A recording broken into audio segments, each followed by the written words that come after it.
Excellent.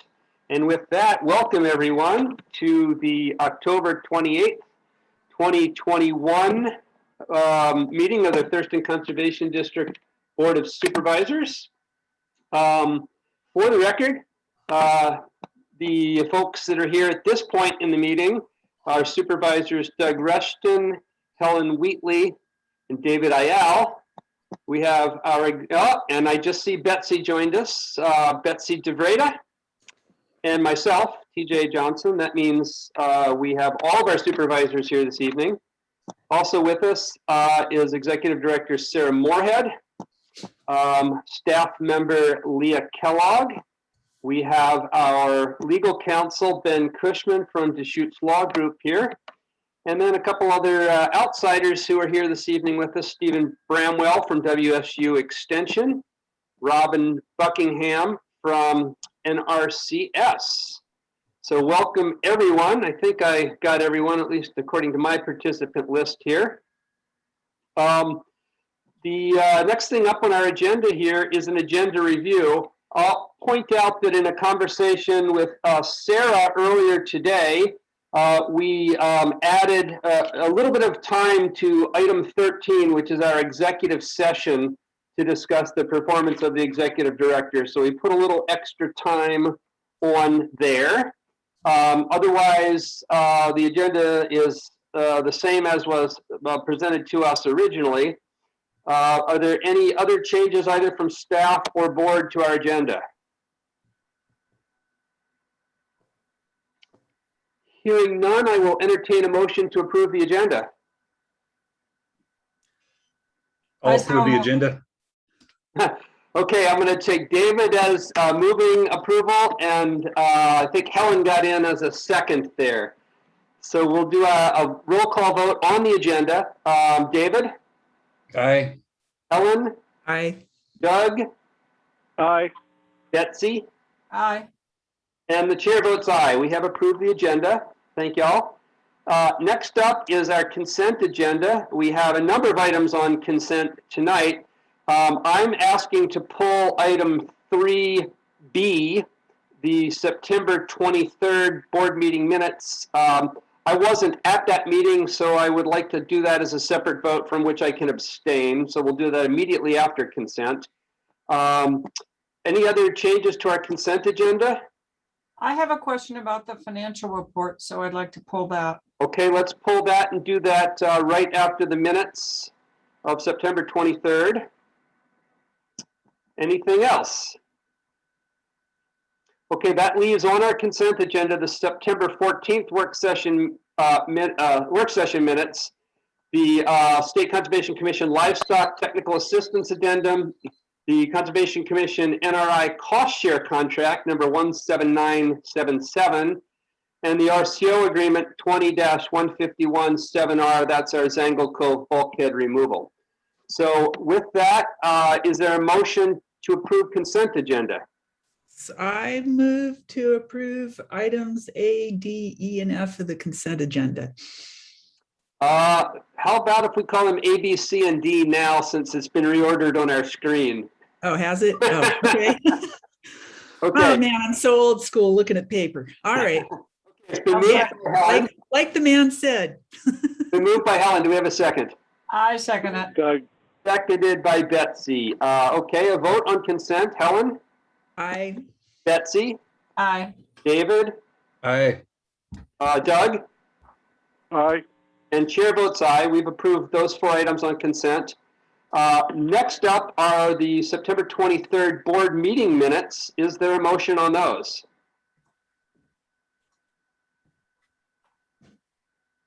I'll motion to approve the meeting minutes. I'll second.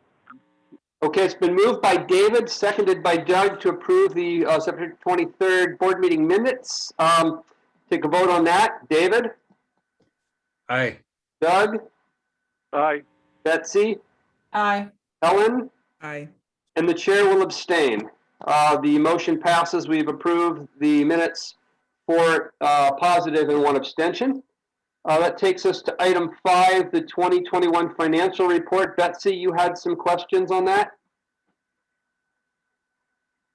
Yes, I just wanted to ask about the Independence ASRP project. So we've spent 65,000 out of the $93,600 budget. And I'm just curious,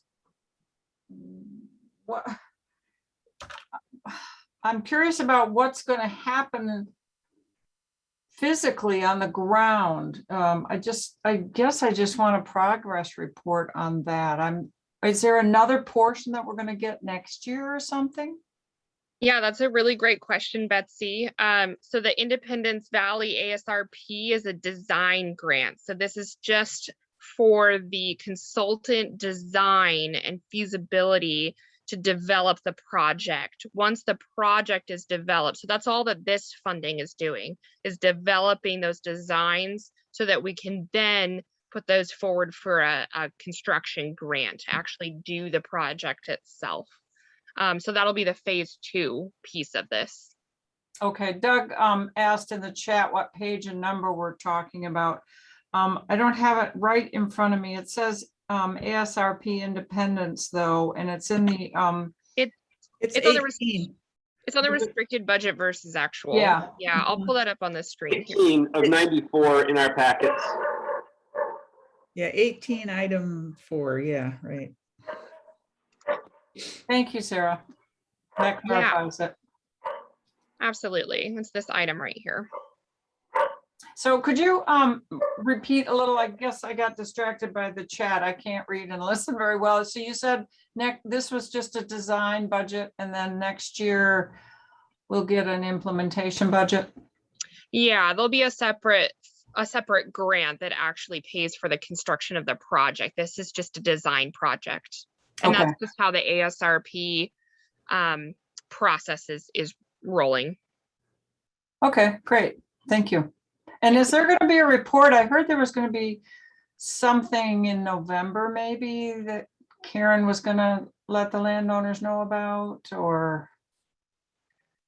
Yeah, I'm not sure on the timeline of that specific response. I can ask Karen for an update and to share that with the board. There will be a final report of the project and designs available at the end of this year. So there will be a culmination and a wrap up, and I'll make sure that the board gets that, as you know, along with the landowners that are participating in the project, which I know is already part of Karen's timeline and plan. Okay, great. Thanks a lot. Sure. Okay, so with that, Betsy, if you're satisfied with that, I would like a motion on that, approving that financial report. I move to approve the financial report for October 2021. Okay, moved by Betsy. Is there a second? Second. Seconded by Helen. Vote, Betsy, Aye. Helen, Aye. Doug, Aye. David, Aye. and chair votes aye. We have approved the financial report for October. That takes us now to public comment. This is the point at which any member of the public might address the board for up to 3 minutes per person. I don't really see anyone from the public here tonight on my list, but is there anyone from the public that wishes to address the board at this point?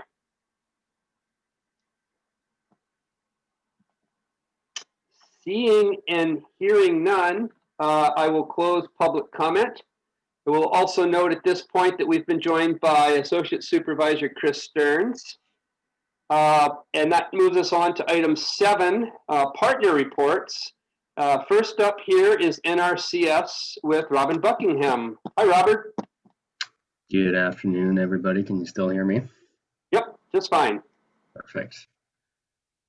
Yeah, so good to be back reporting to you all this evening. I do have a little email that I will send out after my report, just so you have some follow-up.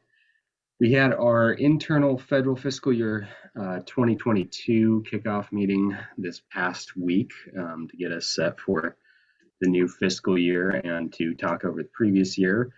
2021 was a good one for us. We had $41 million obligated statewide throughout all of our programs, which I think was, if not the highest, up among the highest years that we've had. So And that builds on last year, or 2020, which was also a quite a good year for programs. So good trajectory moving into 2022, and some exciting things to talk about.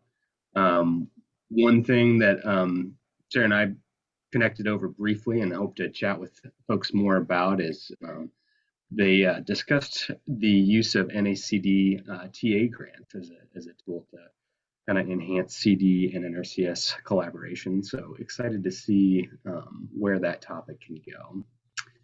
As far as kind of the book of business most at hand at the moment, that is our EQIP, or Environmental Qualities Incentive Program funding round for 2022.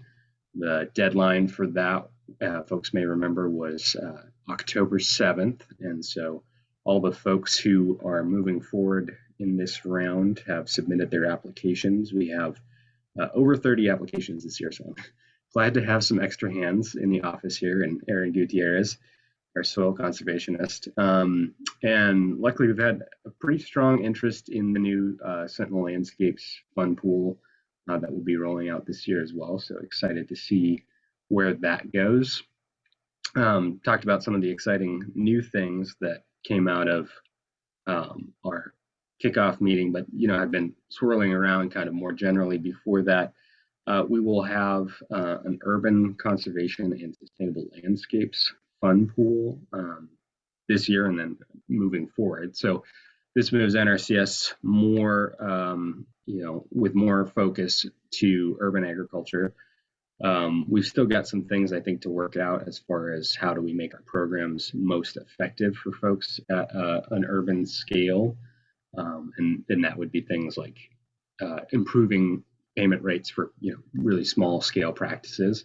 But we're at least dedicating the funds to it and starting to move in that direction. So it's really exciting. That fund pool this year is going to be focused on soil health, irrigation and water conservation, weeds and pests, and the ever popular high tunnels.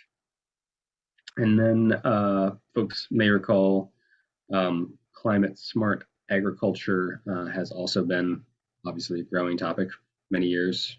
It's been a priority of Secretary Vilsack, and now it's starting to kind of roll out to the local level as well. So that will have a specific fund pool through EQIP as well. And I believe it had a pilot year last year. I'm just looking over at the practice list. Again, kind of a soil health focus, nutrient management, livestock, husbandry practices, and agroforestry. So again, just more ways to reach out to different folks and get some carbon storage or sequestration practices on the ground. That's a good segue. Before I leave the climate smart agriculture, there was a solicitation for comments on the new program rollout, and that link will be included in that email that I sent out afterwards for folks who are interested.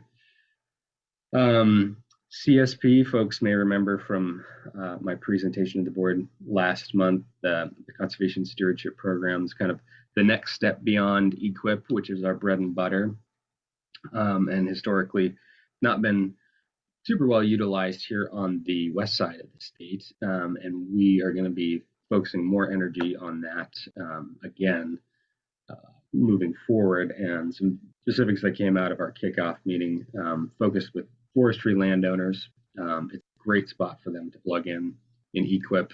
We're kind of restricted around commercial size timber that we can work with. CSP doesn't have that restriction.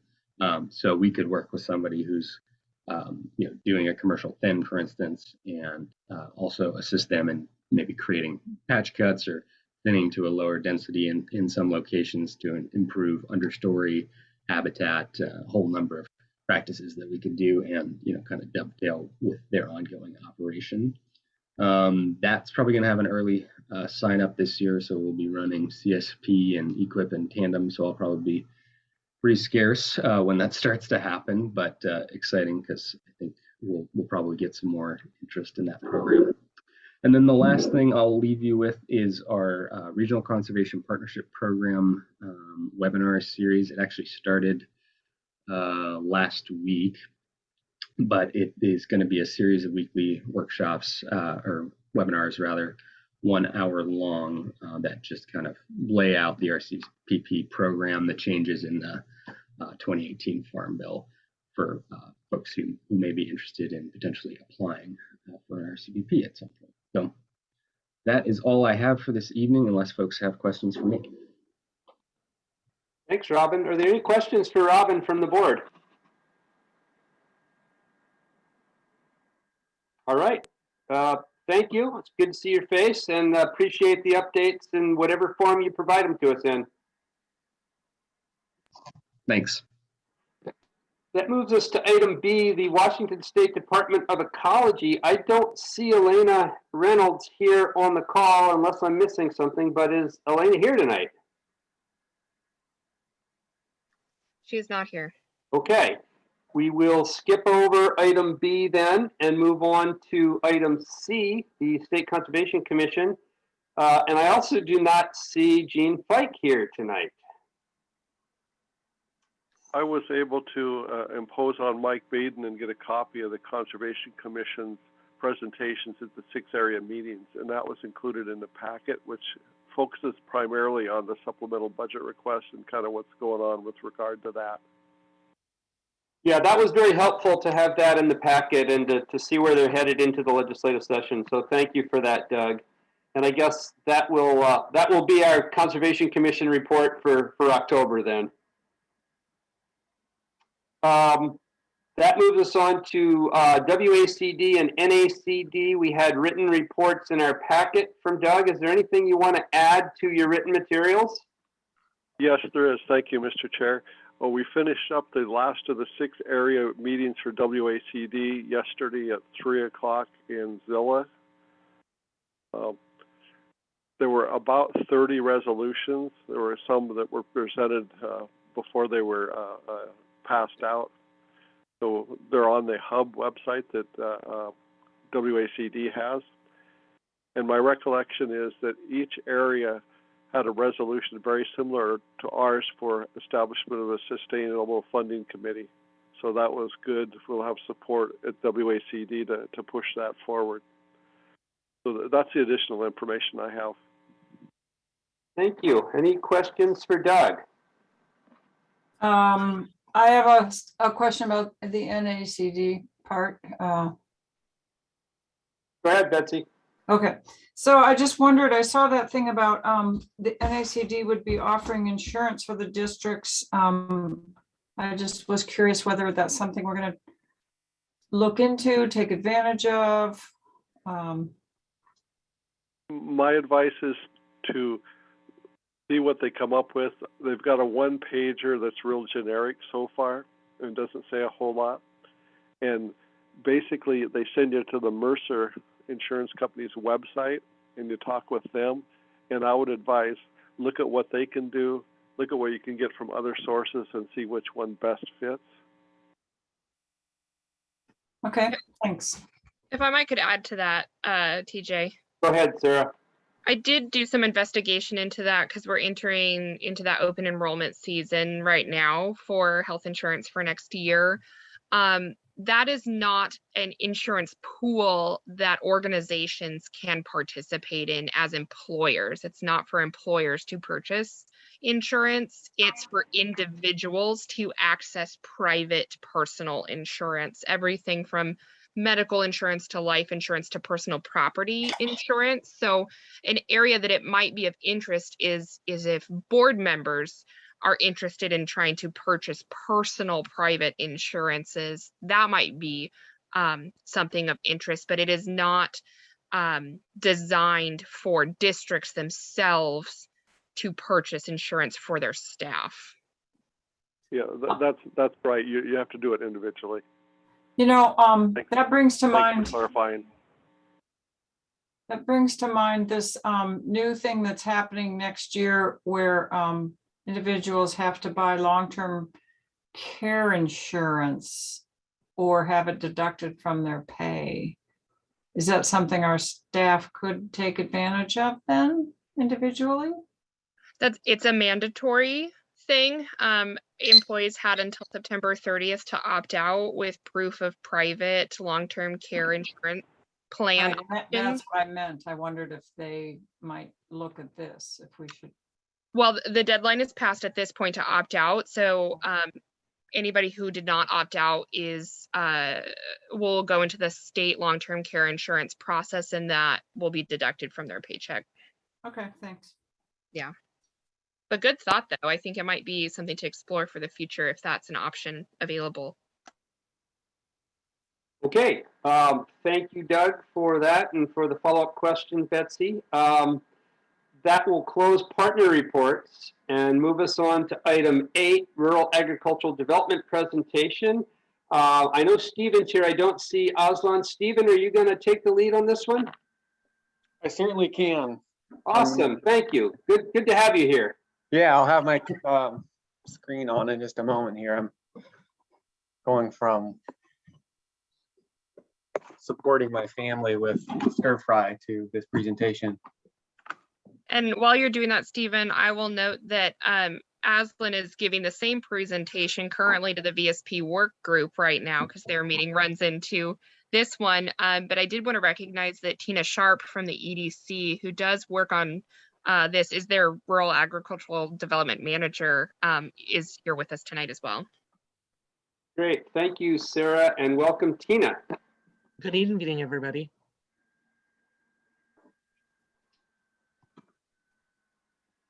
Right, so the floor is yours, Stephen. Okay, just about there. So I will.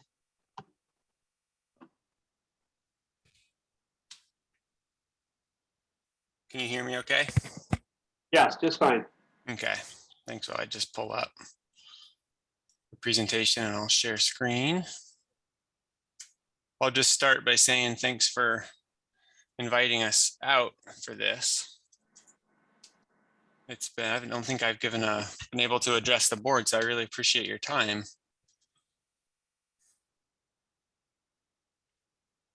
So as folks know, my name is, I think you have disabled screen sharing. Let me fix that for you. Thanks.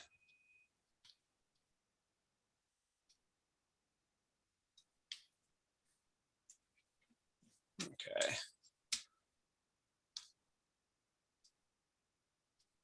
Try it now, Stephen. Okay, working on it. Okay, and I think when I hit this presentation mode, there we go. How does that look? Good. Great. Well, thank you so much for having me out, and Tina, thanks for joining. And maybe we'll see Aslan at a certain point. I know he's had a full day. But as folks know, my name is Stephen Bramwell. I work with the Washington State University Extension Program. I know you just lost my screen, but I'm going to go back and actually go into, I think it'd be good if you could see me. So how can I, there we go. Okay, there. So I'm the extension director for the Thurston County Extension Program and also the regional agriculture faculty in the county. So I've been here since 2016, and before that worked for the Evergreen State College and also did some work with the South Puget Sound Community College and their horticulture program before we so sadly lost it, and then at Centralia College as well. So I've been in the area since 2009. And I've always admired the district, and I'm super happy that Sarah and I are increasingly working together on a lot of projects, and I'll certainly be speaking to some of those this evening. So the presentation that I'll give to you tonight, just over the next 15 or 20 minutes, but leave some time for questions, is titled Regional Agriculture Development.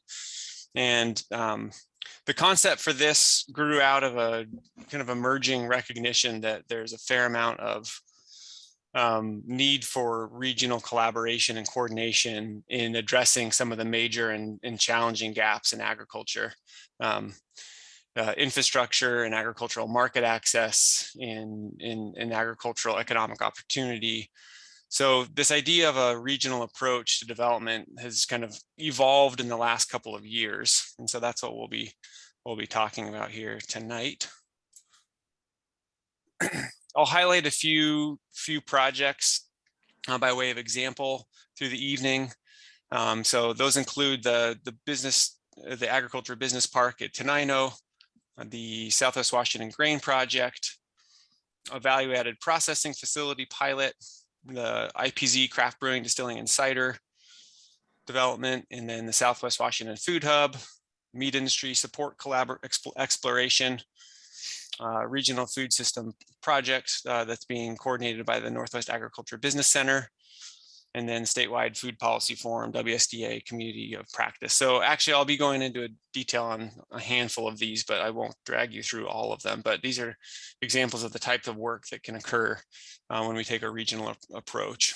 So just want to make sure we call out the partnerships with the Thurston Conservation District and the Northwest Agriculture Business Center.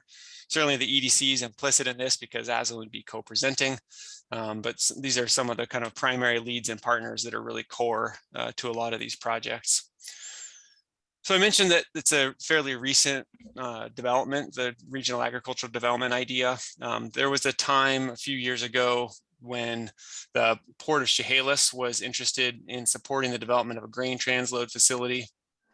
Also about the same time, looking for ways to create new market access for a group of vegetable producers interested in forming a cooperative distribution network. And a handful of folks took a trip up to the Port of Skagit, and this is not the first time we've had a contingent go to the Port of Skagit. We admire their work to the north, but this is the most recent trip. And this happened to be, if I am correct, it's around either late 2018 or early 2019. And on the way back from that, in conversation, a Port of Olympia rep was with us, a Port of Chehalis rep was with us, EDC, WSU, and actually Mary DiMatteo representing the farmers market at the time when she was there. And a discussion ensued that there was a need to not compete with each other across county lines and really take a regional approach, because agricultural infrastructure doesn't stop at the county lines, and farmers work across those lines as well. So this concept of developing a letter of understanding emerged, and trying to get signatories to it and just lay out a few common objectives. And this is not a binding agreement, but it's an agreement of spirit of collaboration. So the primary objectives are before you here, and they're fairly fundamental: increase the effectiveness of agricultural development initiatives, enhance and improve efficiencies by not competing and accessing improved resources, not duplicating effort, advancing a regional strategy aligned with a unified vision for agricultural development, and maximize public and private funds and finance opportunities by coordinating regionally. So this has been an interesting effort, and I think it's emerging gradually. I wouldn't say that we could point to things specifically and say, hey, look, these 26 entities have all collaborated on this thing. That's not really how it's worked, but by the very nature of having people signatory to this kind of collaboration, it increases our awareness of our partners across county lines, and makes us, compels us to think of them and figure out, how we can work better together, what they're doing, what we're doing. But some of the examples will show how various partnerships within these signatories have developed over the last few years. There's a few that are of primary interest here in the bottom left. And those are some of the primary ones that we'll be talking about this evening. Oh, I can admit Aslan, look there. So I'll move on to the next. Stephen, Helen has a question. Oh, thank you, Helen. Yeah, what is it? Yeah, I'm just wondering, looking at those objectives, has there been discussion, when was that letter of understanding composed, signed on to? Well, those might be different dates depending on who the signatory is, but it was composed, I believe it was composed in early 2019. Oh, 20, okay, yeah, I was kind of, and so is there discussion about sort of this sort of social objectives too? Like, I've got diversity and equity kind of running through my head. Is that factored in at this point? It's not explicitly, and it certainly could be, and it's a good question. I think at the initiation of that, I was really thinking about funding lines and either government agencies or nonprofit agencies just not competing with one another. But certainly this is a work in progress, and it's a living concept, I would say, and we really it could benefit greatly by inclusion of some social elements and dynamics. Where this goes to will really be a matter of us charting that course, because the Thurston Conservation District being a signatory, it's well, not only a signatory, but a participant in many of these projects. We're kind of working our way into many of these. And so as we think about, well, do we do more than just haphazardly, collaborate? We had some meetings from time to time before the COVID-19 pandemic. Some of those consistent meetings went by the wayside. We still developed collaborations, through this, but there hasn't been that opportunity to get back together with that group for a year and a half now, at least, and revisit that. Welcome, Aslan. Thanks, Stephen. Sorry, You're just in folks, time to talk about the IPZ zone. Well, hello, everyone. Aslan Mead, Thurston Economic Development Council. Thanks for being here tonight. Yes, this is my second back-to-back presentation. Sarah ditched out of the VSP program just as I was presenting, so she got lucky to not hear it twice. So yeah, just want, I don't know all what you covered, Stephen. I mean, Stephen really is the better person to tell the grain story. I don't think we really have time for that tonight, but if you don't know what's been going on with the formation of the growers cooperative first around grain, the extension of the rail spur at the port of Chehalis, the transload and the contracts each year to grow more acreage of grain with Great Western Malting down in Vancouver, and now with this new capital budget request that was accepted by the legislature to put in grain storage. I mean, just one of the most exciting stories in agriculture in the region, as far as I'm concerned. Just really getting to the place where we're almost there on completely connecting all the dots of the supply chain. Also pointing out that the SPSCC quality lab equipment really is something that our producers, the processors of the craft brewers and distillers have been begging for years. It was an identified gap in our community, and they're all really looking forward to that coming online too at the craft district with the SPSCC craft brewing and distilling educational program. So just a couple of wins in the legislature. I guess that was still earlier this year. It seems like last year. It was a long year. But anyways, I guess we should probably move on. Oh yeah, that's fine. I'll say just a word or two. So in December of 2019, the Southwest Washington Growers Cooperative was formed, and that was in collaboration with Northwest Ag Business Center, and really grew out of this need for grain storage and transload. I'll certainly credit Marcy Cleaver too with providing some early inspiration around polling producers to quantify their demands, their needs rather, for storage and transload. That was kind of an early development. We went on to further expand that needs evaluation. Much other work outside of any involvement I had, but spearheaded largely by a group of motivated producers in Lewis County, resulted in Lewis County allocating $800,000 to build a rail spur extension, which is actually illustrated here, and then put in this big pad of gravel for a transload facility. So this is a photo of the first transload that occurred in 2020. It occurred again in 2021. And then, speaking of legislative wins, the capital budget also identified $1.75 million to invest in a storage facility, which is actually, I can't use my, oh, there, I can use this, was what this photo is. This picture is the eventual segmented storage facility that will be housed or at this location right here. So most of the sales at the moment are going down rail to Great Western in Vancouver as malting barley. But as you might have noticed, there's quite a few different silos, and there's a fair amount of interest in storing different types of grains, everything from alternative grains, think it could be milled or buckwheat, to incoming organic feed for dairies in the area, or outgoing wheat. And certainly it's being used for the outgoing malting barley right now. So I just charted a couple of the sales figures for the last couple of years here, right around 112,000 in 2020, and then jumped to 230 this year. So really exciting work. And I'm framing this as the grain project within the growers co-op, because those are related. The growers cooperative is the umbrella. Then there's a grain pool, branch off to the left, let's say, and then there's a food hub pool off to the right. And so, this food hub is also part of the growers cooperative.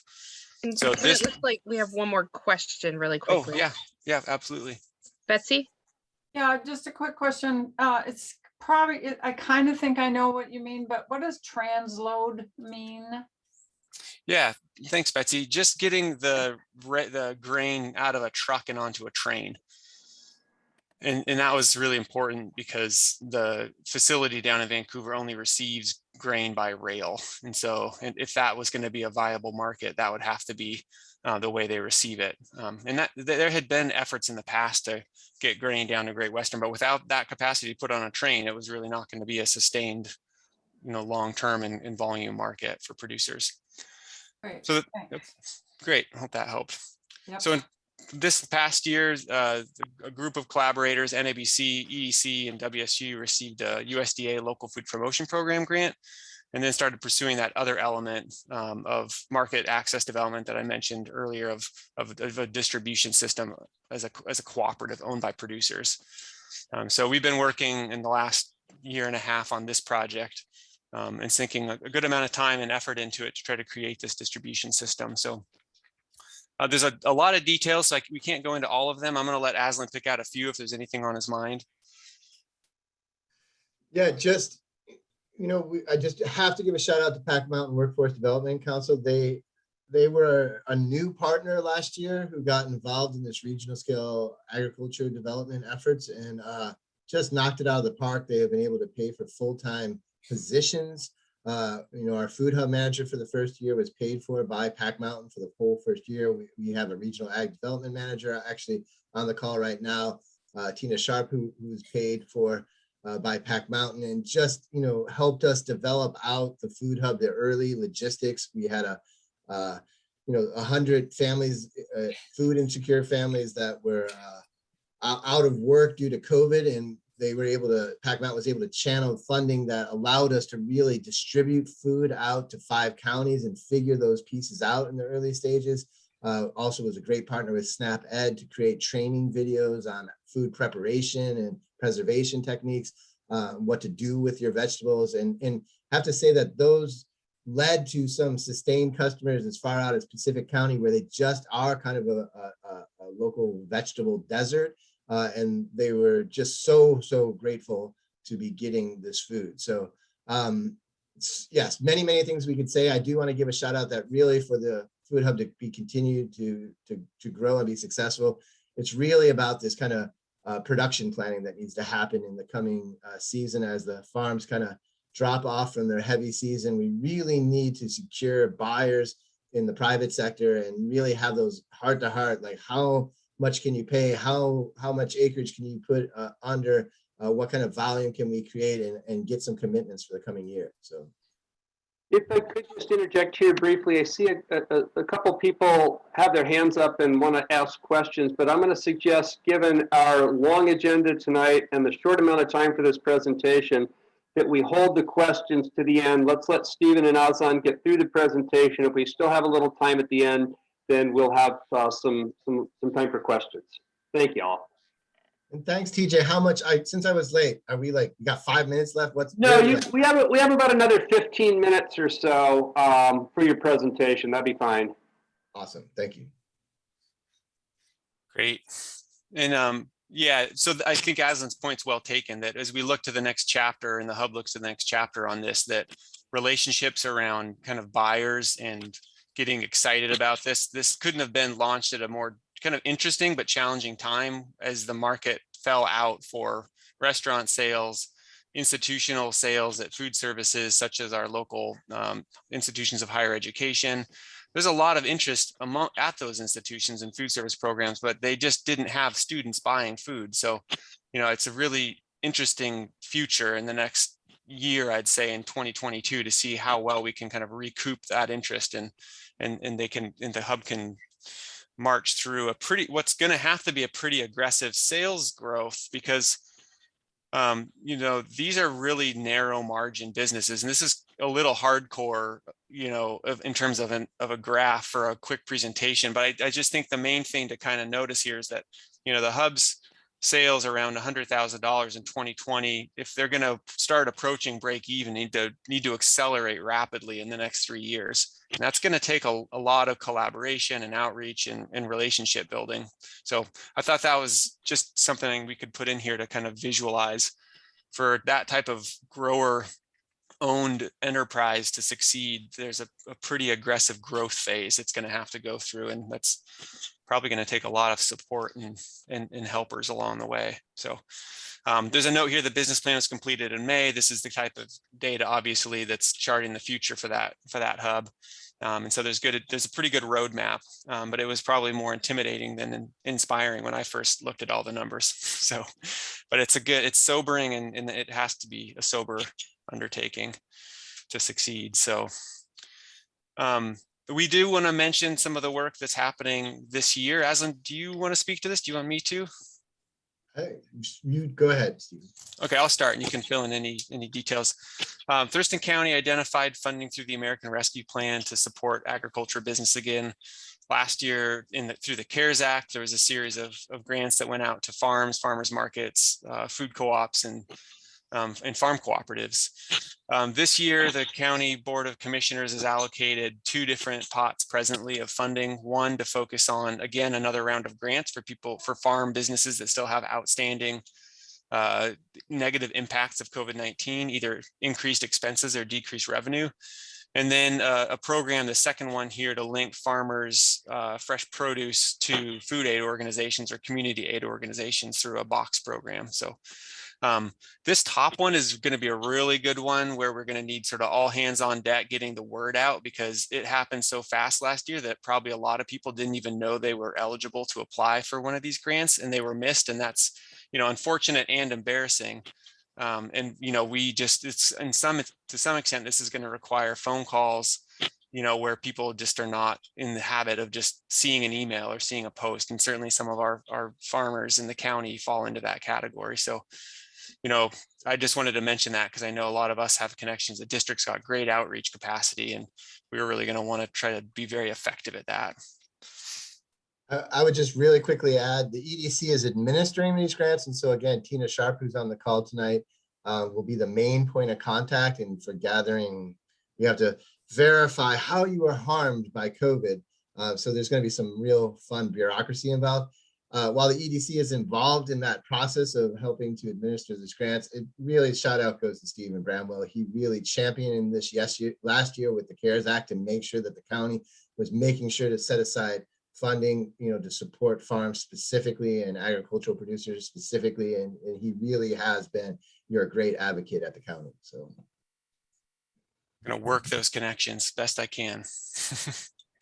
So it's good. A lot of it's just knowing what's happening. And I do benefit from being connected with folks at the county weekly to just be in meetings and to advocate for our cases. So this is a really fun, well, you know, Aslan, do you want to say a word about the third part, or should we, in the interest of time, not try to go into that around meat processing? This would be the area.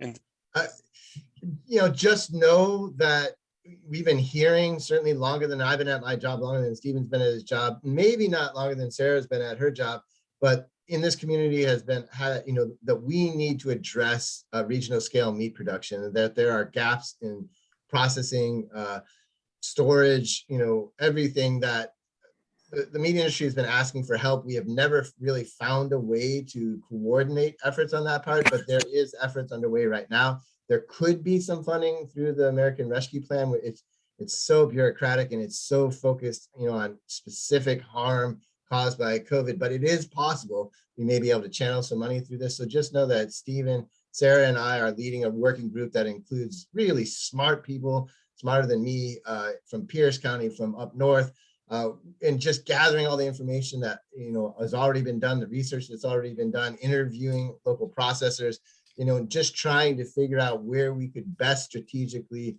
invest to help meet, whether that may be infrastructure or it may be workforce. So, you know, we know that workforce is huge right now, and that, everyone's aging out in the meat industry, and it's not a fun job necessarily to do, to slaughter or to cut and wrap. So more to come on this, and turn to your own executive director with Sarah also for updates.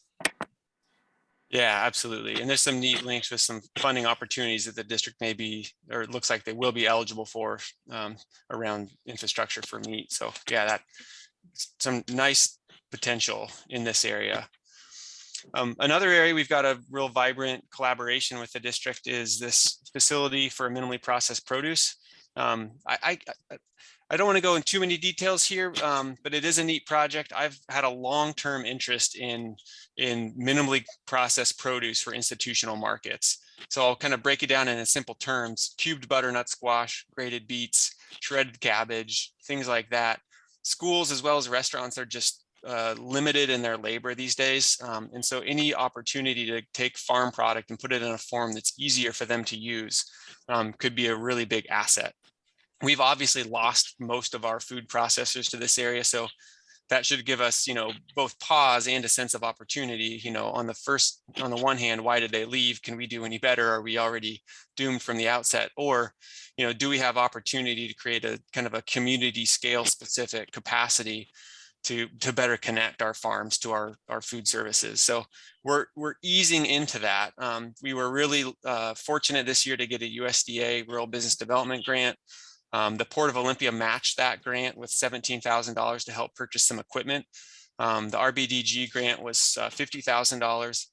And so the main work that we'll do this year is setting up a little pilot line actually at Olympia High School kitchen, with Paul Flock being an extremely accommodating partner in this project. And then we're going to just get product in and work out the food safety, and this will help us proof out some of the economics too. I've got a couple of previous years of data of the economics of this, but it's all pretty theoretical. So by actually doing it, we can really take a deeper dive. And schools are really quite excited.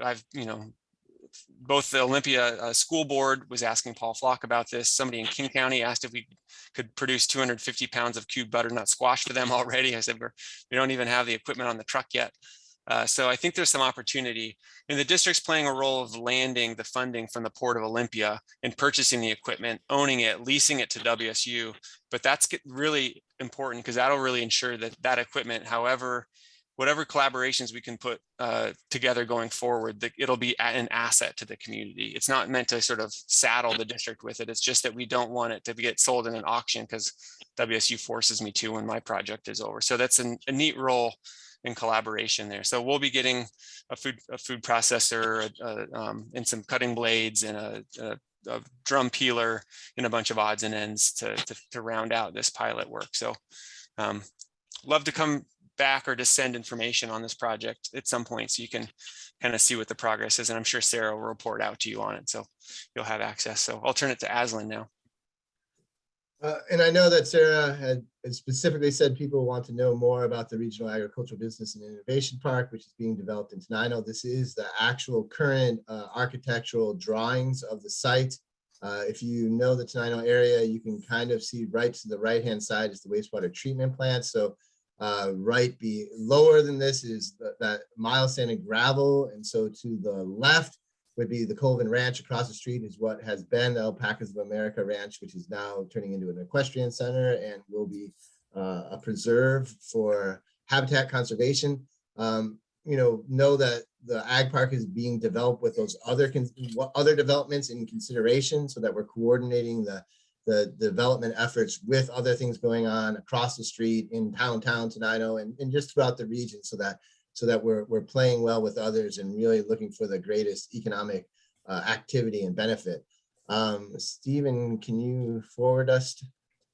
So there's a lot of text on this slide. I just wanted to include the standardized text for those of you who, we've been working on this project for 5 years now. So it's been out there for a long time. We are at the point where we actually, we have broken ground. We could have a building up within a year from now. We are starting the actual permitting process with the city of Tenino, but this is really just that statement of the intent. Really the top priority is on processing, manufacturing of value-added products, storage, distribution, sure, but definitely it is about a production facility first and foremost, but it is also secondarily and very strongly an agritourism destination.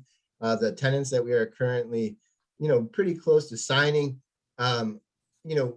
several of them will make this a successful destination, something that people will want to come out into the rural community to visit. And, there is that hope further down the line that we can include educational facilities on the property, or even just, we'd love, certainly, I've been wanting to partner with the district on this for 5 years now. Like, we'd love to have demonstration gardens, things of that nature that show that you can have working agricultural lands in harmony with habitat conservation, species preservation, and beyond that. We certainly would love the district to actually be a tenant at the park, but happy to have those conversations when the time comes. So, I mean, that's the concept for the park. We also will embed technical services there. So we will have EDC staff who can help with business planning, with help with product development, help with promoting and marketing the park, not only for the tenants there, but, we will also just help any rural, it will be a satellite center for business innovation, where we can be out in the rural community and help even, Main Street businesses and others, as well as other ag producers throughout the region. So, and we got 5 minutes. So this is just that slide that shows where the funding's coming from and what has happened when. So master planning was completed in 2019. Thank you, Port of Olympia and USDA. Infrastructure went out, sewer and water to the site last summer, wrapped the site with water and into the interior. Thank you, state capital budget. We just finished designing the building and the civil engineering for the site development just this summer. We have 3 tenants who are committing, and we feel good that they represent, the mission and vision for what this park needs to be. And, Lord knows, with costs of construction rising, if we can actually get the building that we just designed, and we're having a little heartburn on that right at the moment, and hope to figure that out in the next couple of weeks. But, I'm always hesitant at this point to say when we will be open, but at this point, we are still hopeful we could be open this time next year with tenants and jobs on site.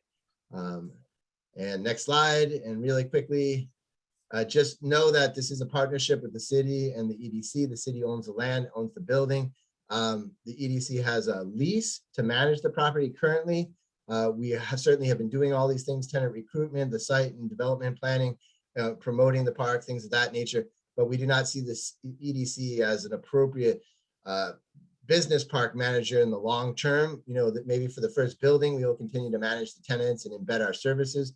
Down the line, we are looking at many different governance models to actually manage an agricultural business park. Anything else, Stephen? Next slide. I just wanted to give a shout out that there are these regional efforts going on. The Northwest Agricultural Business Center has this regional food system project, almost $1 million grant to coordinate, infrastructure projects up and down the I-5 corridor. Statewide, I know many of you are aware of the Food Policy Forum. The Conservation Commission is a leader in that process. And I just want to give a huge shout out to WSDA. They have been, just this community of practice where we can not compete across the state, but learn best practices from other groups in different parts of the state, all working on infrastructure projects. And we share information, we learn from each other, and just really grateful for the statewide network of partnership and support out there.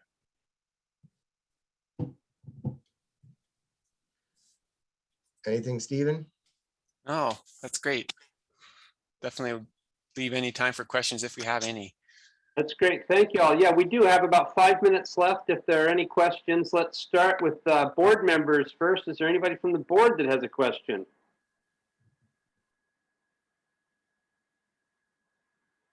Well, I'll ask one. Go ahead, Helen. Well, it's on the business park. So maybe you just can't say, but I mean, I take it that, say, meat processing isn't one of the kinds of processing that you're talking about at the park. If you're also talking about making it an agritourism hub, or how are you dealing with the compatibilities there? Yeah, the park is designed so that like more heavy manufacturing or maybe things that you don't want to necessarily show the public would be further in the back, closer to the industrial mile sand and gravel pit, where up front would be the more retail facing, customer agritourism component. So it is still possible. We certainly are having many discussions about the possibility of some kind of meat, whether it is a slaughtering facility or cut and wrap or anywhere in the supply chain we could include, but nothing has landed yet. Definitely when I mentioned those 3 tenants, meat is not one of them, but there's lots of conversations going on. We also have a fantastic partnership. We're trying to work with build a biodigester and a composter at the site as well. And just, there's so many possibilities. It all takes funding, but the plans allow for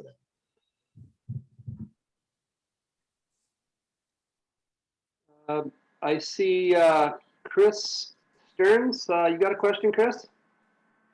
Just wanted to put forward that many people participated in winter of 2020 in a grains conference here at the community college.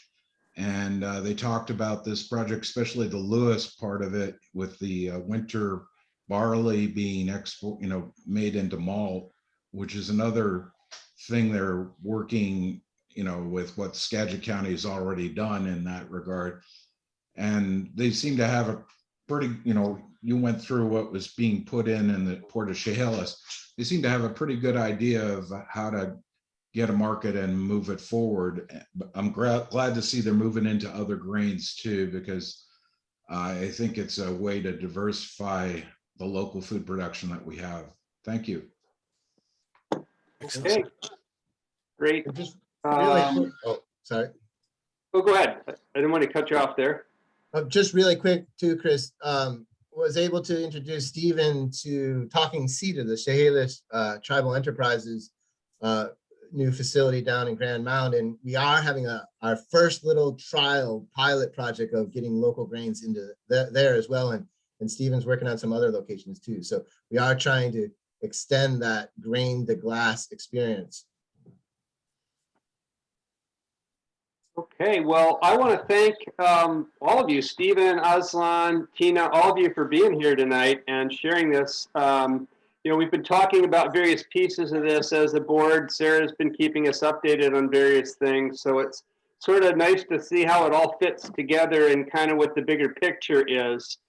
And hope that as these things continue to move forward, either via Sarah or continuing to always invite you folks here for presentations, that we can all stay connected on this and be as collaborative as we can in our various agencies. So thanks so much for taking time out of your evening to be here. Yeah, absolutely, TJ and everybody. It's a definite pleasure to give the update here. Thanks for having us. Thanks for coming. Enjoy your stir fry, Stephen. All right. Thanks a lot. Okay. Thanks for having us, and it was good to meet you all. Thank you all. All right. With that, we're going to move on to the next item on our agenda here, which is a short staff presentation from Jan on our new board dashboard. So let's, I guess, Sarah, you're going to turn the screen over to Jan here. Yes. And I have, Yen, if you would like to, you can share screen or feel free to introduce, and I'm happy to, there you go. Perfect. Right. So Yen is our accountant. Thank you so much. Yeah, hi. Good evening, everyone. Can you hear me okay? Just fine. Okay. So I'm so happy to have this opportunity tonight to give you a introduction to the Smartsheet TCD bot portal. I've already pasted the link to the TCD bot portal on the chat box if you didn't see the email. So you can use the link to open that bot portal on your own computer, or you can just watch my share screen. Smartsheet TCD bot portal is one of our main projects our accounting and administration team is working on this year. So first of all, I want to thank Purdue CD to provide Smartsheet template for this conservation district board dashboard. That was our start point to create our own board portal. Obviously, this board portal is not perfect yet. It may not including everything you need or you want to access to, but we would like to invite all the board members to start using it and give us feedbacks. So let me walk you through each sections we have on this TCD board portal. There's a Thurston Conservation District logo. If you click the logo, you can go to our website.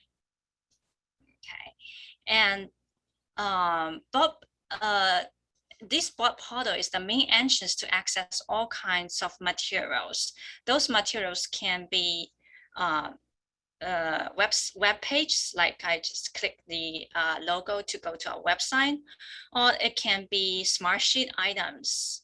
So I'll introduce you later what items are Smartsheet, and also we can link to some documents or files in Google Drives. For example, this contents, this is the Smartsheet items. If you click the contents, you will go to our TCD staff content list. We have all this content information, including board members' email address.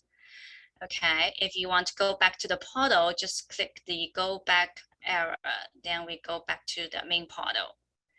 And this section is travel expenses. We have expenses travel forms. You want to fill in the form when you want to get a reimbursement about your travel or other expenses.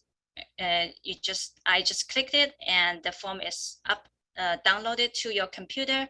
Then you just hit enable editing and open as read only, then make your own changes and save as your own copy of the the form. And here you can also find the latest per diem rates map. This is the documents we uploaded to the Google Drive. And you can always zoom it in or out.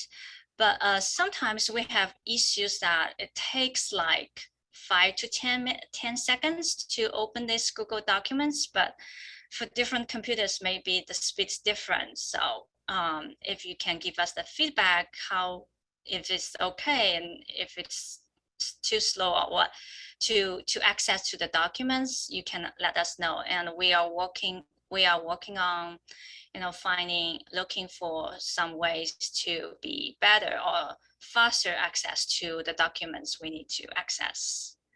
So this is this part. And this is the COVID-19 response section. We have the latest office protocol here and some documents about the COVID-19. And this part is strategic and annual plans. I uploaded a 5 years plan here. You can always access to it.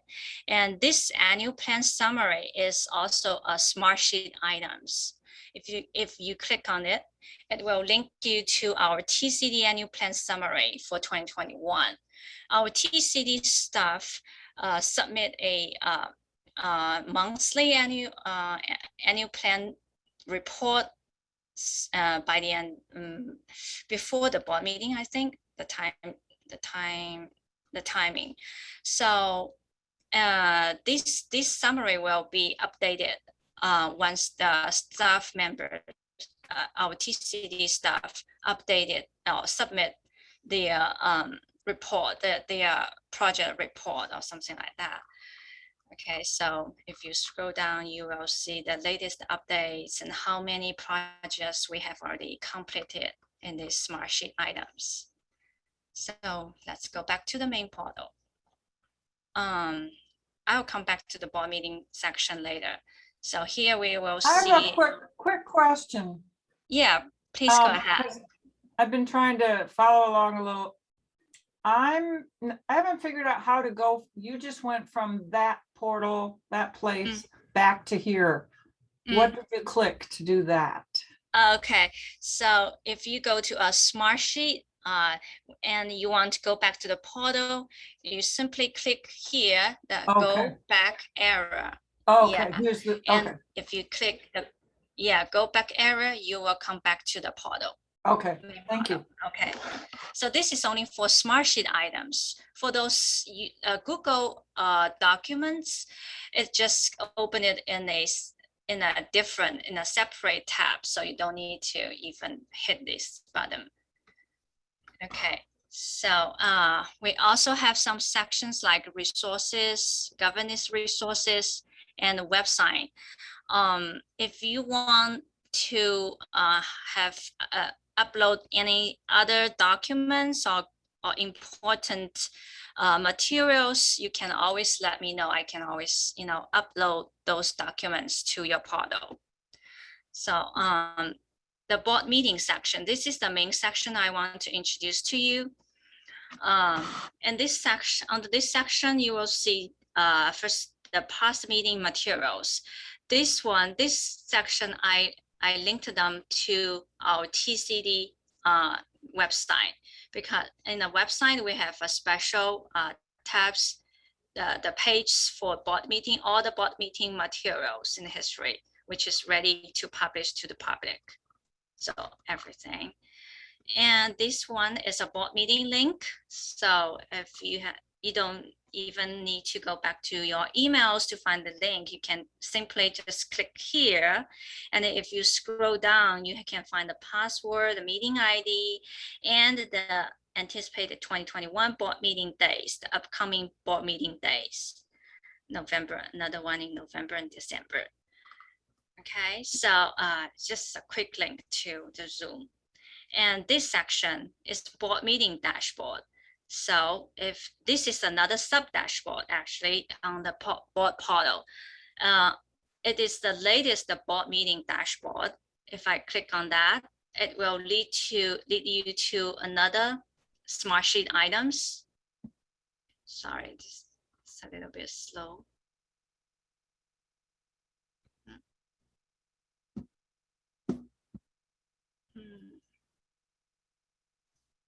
Sorry, poor connection, still loading. Yeah, mine opened up right away. So yeah, I think it's Yeah, mine did too. yeah. Woohoo for let's out in the get started. country. Mine didn't, and Okay. I'm 3 miles from the middle of downtown. There we go. Okay, yeah, here is the today's board meeting dashboard. So in this board meeting dashboard, my plan is I give you a single dashboard for each board meetings. So for each board meeting, you will find all the materials in a board packet here in your board portal. So I give them several subsections like agenda, consent agenda, meeting minutes, agreements, everything. So for example, if you want to access to today's agenda, you just simply click this link. It will give you today's agenda. Okay, or if you want, this is the draft agenda for next board meeting. So if you click here, it will lead you to a Google Documents. Okay, so basically most of them are Google Documents. I just put them in different places. So I hope it will be easier for you to, look for it. And the last part is the financial reports part. So in our bulk packets, the financial reports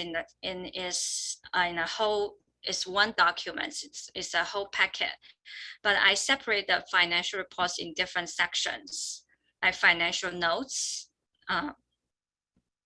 give you the brief introduction about what's the what there's something that we need to pay special attention to. Okay, and this is profit and loss reports, which includes the year-to-date P&L and the monthly P&L and P&L previous year comparison. And this is the balance sheet. Okay, as of the September, for this board meeting. And this is payment reports. It's also generated by QuickBooks and uploaded here. The two financial reports we use Smartsheet to generate is the restricted budget versus actual and unrestricted budget versus actual reports. So those two are Smartsheet items. Let's click on restricted budget versus actual. This is the Smartsheet report, okay, to show the grant balance. You must be familiar with this formatting. It's included in your board packet. And this is unrestricted budget versus actual. This is also a Smartsheet reports. Okay. And this board packet will also include our proposed 2022 unrestricted budget. And you can also find it here. It is also a Smartsheet report. Okay. Yeah, so that's for the board meeting dashboard. So if you want to go back to the board portal, I set up a little icon here. You can just click here and it takes you back to the board portal. Okay, so do you have any questions? Yeah, my question. First, thank you, Jan. Appreciate that. My question is, as we start working with this and we are having problems with it, who do we contact? Would that be you? Yes, yes. You can always send me emails if you have any updating requests or have problems accessing any of the items. Yes. Okay, thank you very much. Anything else? We're about out of time on this, but is there anything else from the board? This is wonderful and has been a long time coming. Thank you, Jan and Susan, for yeoman's work, person's work. Okay. Thank you. I think that's true for all of us. Thanks so much. Thank you. Sarah has a hand up too. Oh, go ahead, Sarah. Just a quick comment. I just want to say, Yen, that's a amazing presentation. Thank you so much. That was wonderful. I also want just to share for the board's knowledge that all of the dashboard building and all of the sheets and subsheets built within Smartsheet were built by Yen, and all of the pathways and connections that are made and all of this infrastructure is a really amazing gift that Yen has given us at TCD. It's just revolutionizing the way that we communicate and share information and track data. It's made such a huge impact. And so there's staff dashboards by team. It's fantastic. So I wanted to call that out especially, and thank you so much, Yen. One last question. Mhm. So what does this do to that cloud thing we were doing? Should we just forget about that? This replaces the cloud thing. Yeah, good. Yes, good. Okay, so thanks so much. We'll move on to the next item on our agenda here, which is beginning to talk about our 2022 budget. And tonight we're going to be talking about the unrestricted budget proposal. Sarah, you're going to take this one? Yes, and let me pull that screen up. Thank you, TJ. I thought we would all go to the portal. You are welcome to follow along on the portal and scroll at your leisure, which actually is the way that Yen normally does these presentations over Zoom internally with our staff. And that way we can scroll around and look and ask questions as needed. So I'll keep this screen up for members of the public that are joining us, but please feel free to use your board portal and access this budget yourself. So first thing I will just share about the unrestricted budget is this is the first cut proposed unrestricted budget for 2022. You can see here, you know, the item name or the account name. In this first column, you can see the mid-year revised budget for 2021, as well as kind of where we're landing on actuals here.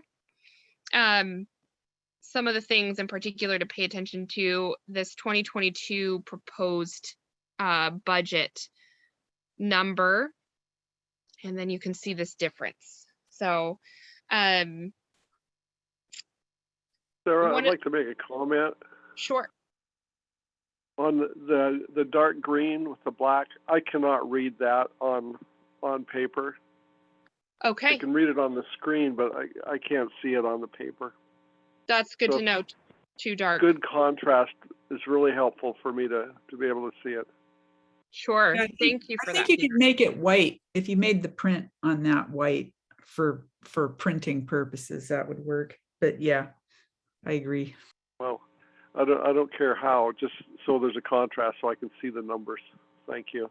Yeah, that sounds great. And I don't have those privileges on this screen, which is good. This is Jens. Well, I can see it on the but for screen fine. great. I have a question. How come I can't, have you all been able to open this from the portal? Because I opened, it's just, there's no numbers. It's just blank. It says proposed 2022 unrestricted budget at the top. And it said, but it also says you have limited access, upgrade to use premium features. I assume I don't need to do that. No, those are features to actually edit the sheet itself. So we'll let me see if Yen is still on. What we might need to do is an invitation. Yeah. Did anyone else get in there and open it up? Do all the board members have the paid account for Smartsheet? No, they have the Sus- same Sus- type of Susan's account that I do. Susan's account is not paid account, but she can access to this sheet. So I have already opened access to all the board members. So And I can access it from the board portal. It looks a little bit different, the version that is on the board portal, but it's the same thing. But is that Susan talking? Yes, sorry, yes. Well, mine, it says view only at the top, and there's nothing to view except all the headings, everything's there, but there are no entries in the line numbers and cells. I see it the same as Betsy. I'm taking a look now to see if I can access it because I don't have a fancy license either. Okay, so it's the same budget. It just doesn't have some of the background data information in there, which is the one that is really meant for public view. Is this the version that you're seeing? Are you seeing any numbers at all, Betsy or David? No numbers at all. Okay, well, that's something that we'll look into that and see what the issue is with that. I got to this through the board portal link. I am signed into my Smartsheet. It is a free account. And so maybe that's the difference. So why don't we move forward if the board is comfortable looking at the screen share for tonight. Sure, And that's then- fine. Yeah, and then we'll try and troubleshoot that. So thank you so much for, I'm sorry. It might help. I'm getting a message when you go to view only that says you currently have view only permissions. Contact the sheet owner for editing permissions. So Yeah, but we that might still be the can't issue. even view it. We Well, I can't think view Sarah it. had a good suggestion. Let's deal with the technical issue about the portal access at another time, and let's keep the focus of this discussion on the budget, Yeah, so we can provide some feedback on that this evening. yes, I'm sorry. I went down a rabbit hole. So it's okay. It was an important question to raise. I just want to make sure that we keep the focus back on the budget. All right, so this was also included in your board packet in a hard copy, as well as this emailed electronic copy. This is the version that you saw there. So again, I introduced the top columns here to you, and this budget is laid out very similarly to past budgets. I did want to focus on one specific difference and present that to you tonight before asking for specific questions or comments from the board. And that's this program allocations section. You're familiar with program allocations, and typically in the past, they've just come as single line items. Some of these sub lines here were past program allocations. This year in 2021, one of the things that the board asked me to do as part of my annual evaluation last year is tie as much and everything we do at the district to our strategic plan. That's our governing charge moving forward.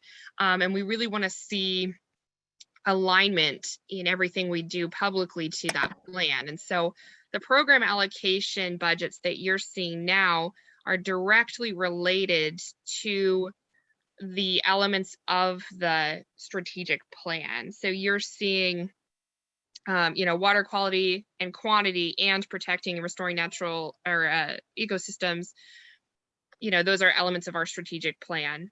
In that, we've housed services like equipment rental services and programs like VSP inside the strategic goal that is most that they align with the most. Certainly everything that we do is very interconnected and interrelated into different all of our various strategic goals, but we've nested them in the ones that they align with the most. So you can see those here, and you can see we've repackaged a couple of things. So you see some differences in dollar amounts, and that's because we've packaged them this way in these strategic goal program allocations. And so what you can also see too is that these strategic goals have this total program dollar amount. You can see the things that make up that strategic goal, all of the different programs or services or tasks, and how we got to that overall number. So that's where all of our programs and services are for our unrestricted budget. And then moving down here is where our administrative, our district operations line items are. And so those are presented in the traditional manner in which you've seen them before, where they have these broader categories like facilities, vehicles, and maintenance. And then you can see the individual line items that make up that dollar amount. What I'd like to do now, I have another topic related to this budget that I'd like to run by the board, but I'd like to see if there's any questions from the board in particular, or areas of focus and comment or discussion. Yeah, Helen? Well, I was just wondering about plant sales. It looks like it's a significant increase, or fairly significant, in the proposed budget. And yet it seems like plant sales didn't perform as well this year as expected. So what's the change, or do you want to address that a little bit? Sure, yeah. Our plant sale, so it's increased. We sell out of plants every year. We absolutely sell out with more community demand than what we have plants for. So what you're seeing here is you're seeing an increased expense, but also an increase in revenue that offsets that expense because we have more inventory going into this next year. What you saw last year was less revenue from less inventory going into out into the community. So we have consistently for a few years, and even during COVID, seen a demand for more plants, more access to native plants, and larger orders of plants. So we have ramped up our sales, and then naturally the revenue side of that as well.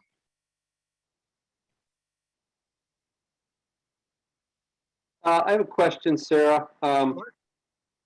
So and this has to do with board conferences and training and travel. So, and this will come up a little later in the agenda too, in terms of a proposal I'd like to make to the board. But in the course of looking at what it would actually cost to go to a conference in Spokane next week, I realized that if we're trying to encourage board members to take advantage of conferences and training opportunities, I'm concerned that this amount that we're budgeting is not sufficient. So, for example, to attend a conference in Spokane next week would vastly exceed the $150 that we've allocated per board member per year. I think it was, or whatever. But it pretty much would blow the whole budget on one person to attend one conference. So I guess the question for the board is it useful to have board members going to conferences and educational opportunities? And if so, should we be allocating more than we're allocating? This year we had $1,500. The proposal is to cut $500 off of that, and then to leave the travel budget essentially the same at $500.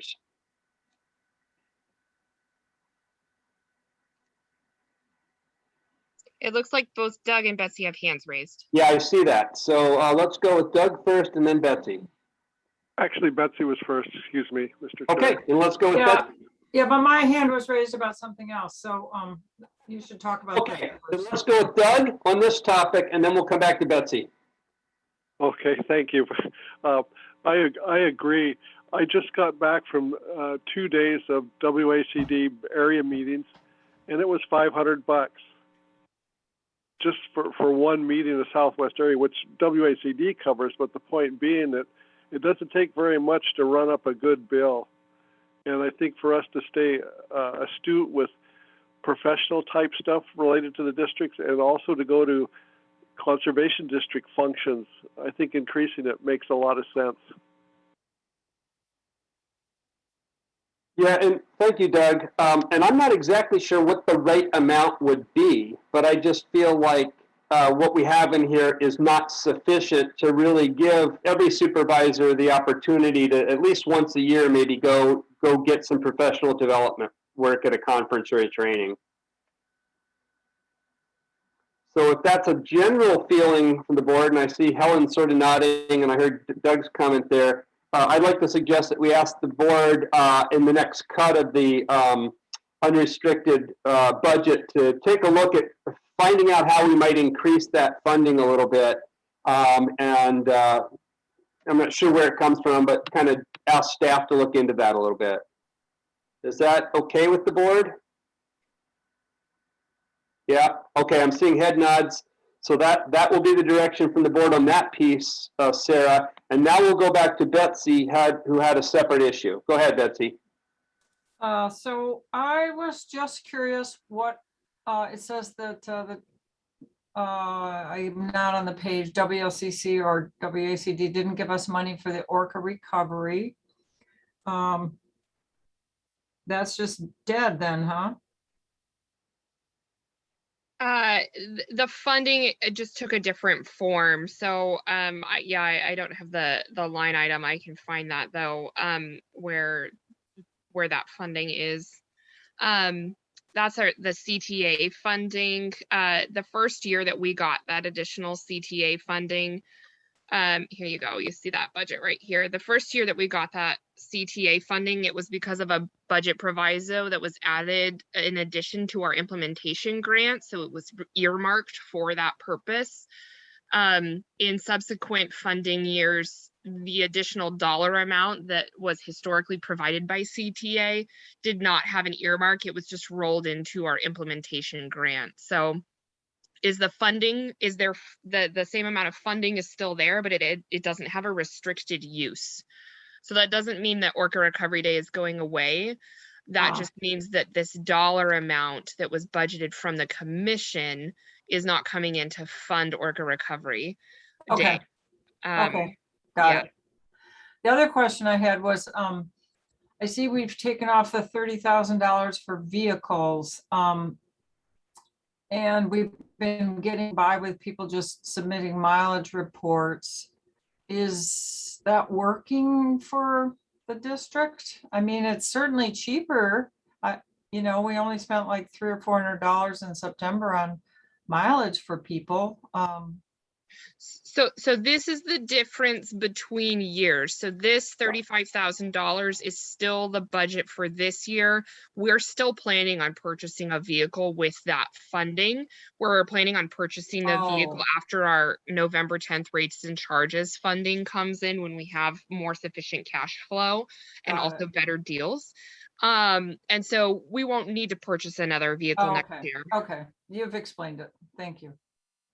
I'm going to suggest here, because we've run up against the amount of time we had allocated for this item, that we move to your second issue that you wanted to raise with the board tonight, and then ask board members who have other specific concerns about line items on the budget to interact directly with Sarah after the meeting about that.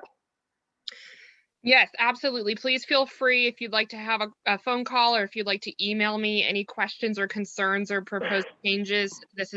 We can make those and have another conversation about this at the November board meeting. We'll also at the November board meeting bring the restricted budget for your review, with the intent that the board won't adopt this until December. So we have some time for sure. What I wanted to propose to the board, and I think is pretty common and consistent with other organizations, but is a little bit vague in terms of the district's policy, and I would like to get some board direction on, is, and I'll use this example here. We have these programs that we've developed, these overall line items like producer support and preservation and expansion of working lands, and we have this proposed budget for the board to approve. The board tonight is seeing some really specific budget detail of where these funds are going. And so what I'd like to get some clarification from the board on is, once these program totals like producer support and preservation and expansion of working land are approved, is does myself as the director of the district have the authority to manage the expenses in the line between these line items that you're seeing here? I think it's important for the board to see these line items so that they can understand where funding is going and how these overall larger line items are made at the district. And one of the things that we ran into this year is that we have so many of these line items within these broader programs, which is great for tracking our dollars and really demonstrating where those are going on the ground to the public. But what it does is it's sort of pigeonholed us in certain areas. Where we don't have as much flexibility to adaptively manage based on the needs of the community.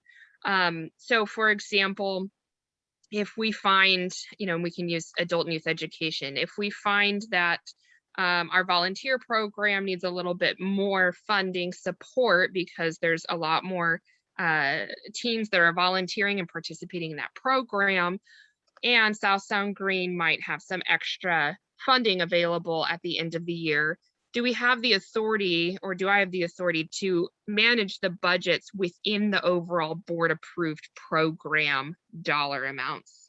That degree of flexibility would be helpful, certainly to manage this, and would definitely alleviate bringing these types of minor course corrections to the board regularly. So that's kind of the issue that we've seen this year. And I'd love to hear thoughts and feedback from the board. Just a quick follow-up on that too. Sarah and I talked about this earlier today. I personally think what she's proposing is not only a good idea, but it's consistent with how other public agencies do things. I think about when I was the chair of intercity transit, we would approve the budget for, say, the van pool program every year, but we never had to go back and approve how many extra tires they're going to buy or how often the vans are going to get cleaned.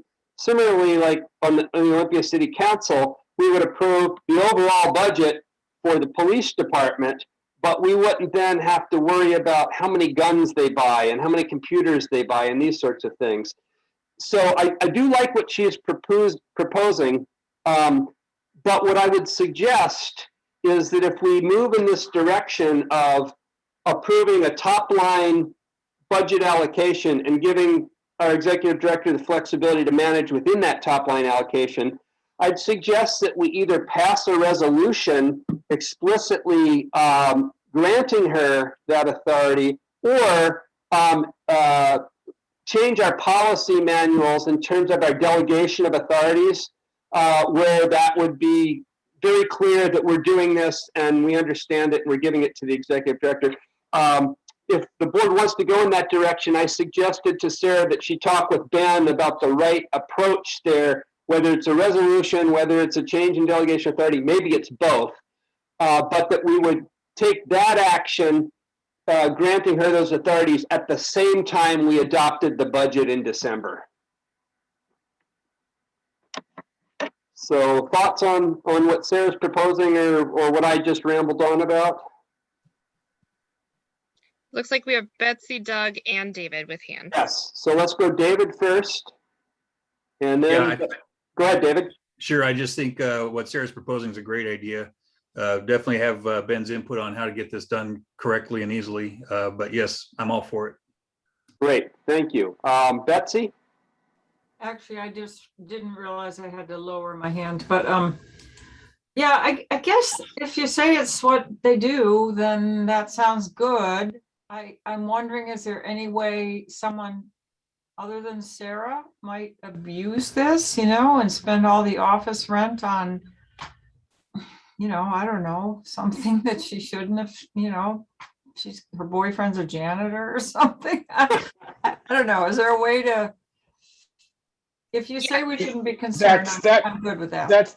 That's the type of thing I'm going to be thinking hard about when I'm thinking through how to do this. So that kind of concern is the legal concern when dealing with budgets. And I think that there's a way of balancing it so that there is some discretion, but bounded discretion that will satisfy audit requirements. And so when Sarah brings this to me, that's exactly the thought process I'll be taking to this.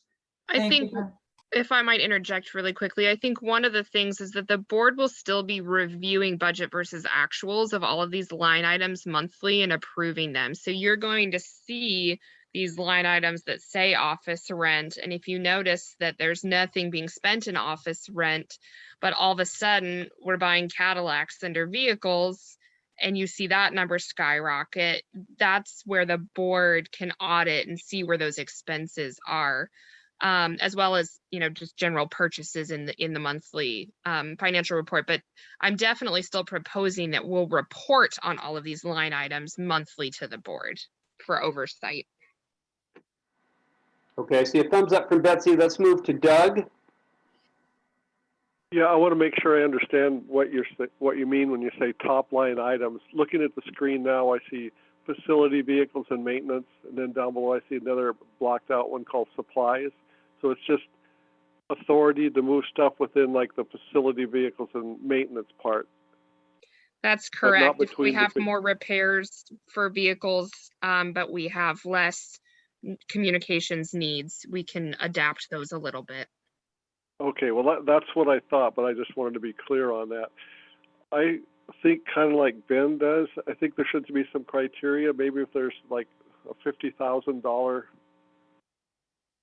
cutoff point or something, check with the board on those big ones. But I'm fine with moving stuff within the categories. Okay, so to summarize, we're comfortable asking Sarah to go down this road, working with Ben about how we grant this authority in a way that gives us legal protection and strong oversight of any potential abuse. And that maybe we get a draft of whatever that either policy or resolution would be to look at our November meeting so that we can take a final action in December concurrent with our budget. Is that a fair assessment of where we're at here? Okay, yeah, and I appreciate Sarah looking for ways to be more efficient. Okay, Sarah, Sarah, do you feel like you have clear direction on this one? Did you say Sarah? Yes. Excuse me, sorry. Yes, absolutely. Thank you so much. And I'll bring something back for your review in November. Okay, great. So with that, we're just a few minutes behind. So let's move on to the next item on our agenda here, COVID update. Is there anything to report there this month, Sarah? Yeah, there is not anything new to report on the COVID-19 update, so we can save some time there. Unless there are any questions from the board? None? Okay, let's move then to item 10, governance. 10A is update on the Conservation Education Center. We had a one-page summary piece in our packets here, which Sarah drafted at our direction following the discussion that we had with our consultants at the Beckwith Group. Any comments either on this one pager or more generally, or Sarah, do you have anything to add to this? Yeah, this is just a conceptual idea for how to share that we are starting on this great project. And this is something that I envision we'll be able to use with community members, put on our website, use with potential partners, potential funders, just at this very early stage of the game. We'll hand this over to Nora and clean up the formatting and aesthetics of it. But yeah, I'd love to hear the board's feedback on this. Helen. I think it looks great, Sarah. I was just wondering with that Venn diagram thing. I mean, if you feel that it's necessary to have a Venn diagram, you have that little example there. So what is an example of what you'd use as an example? Because I don't know that you necessarily have to have a Venn diagram there. You might do something else, but. Yeah, it is just an example of a graphic component to this to show the synergies and kind of the top priorities that the board is looking at in the Conservation Education Center development. After our kickoff meeting with Beckwith, I really heard this educational component coming out for the public and the community and demonstrating stewardship, which is why you see that there. So this is just an example of how we can sort of tie those top themes in a visual to draw people's eye. Yeah, well, yeah, you did a great job here, I think. This is Doug. I've got a couple of comments. One is I'd suggest a why we're doing this. And I really, really, really, really like a one-pager like this.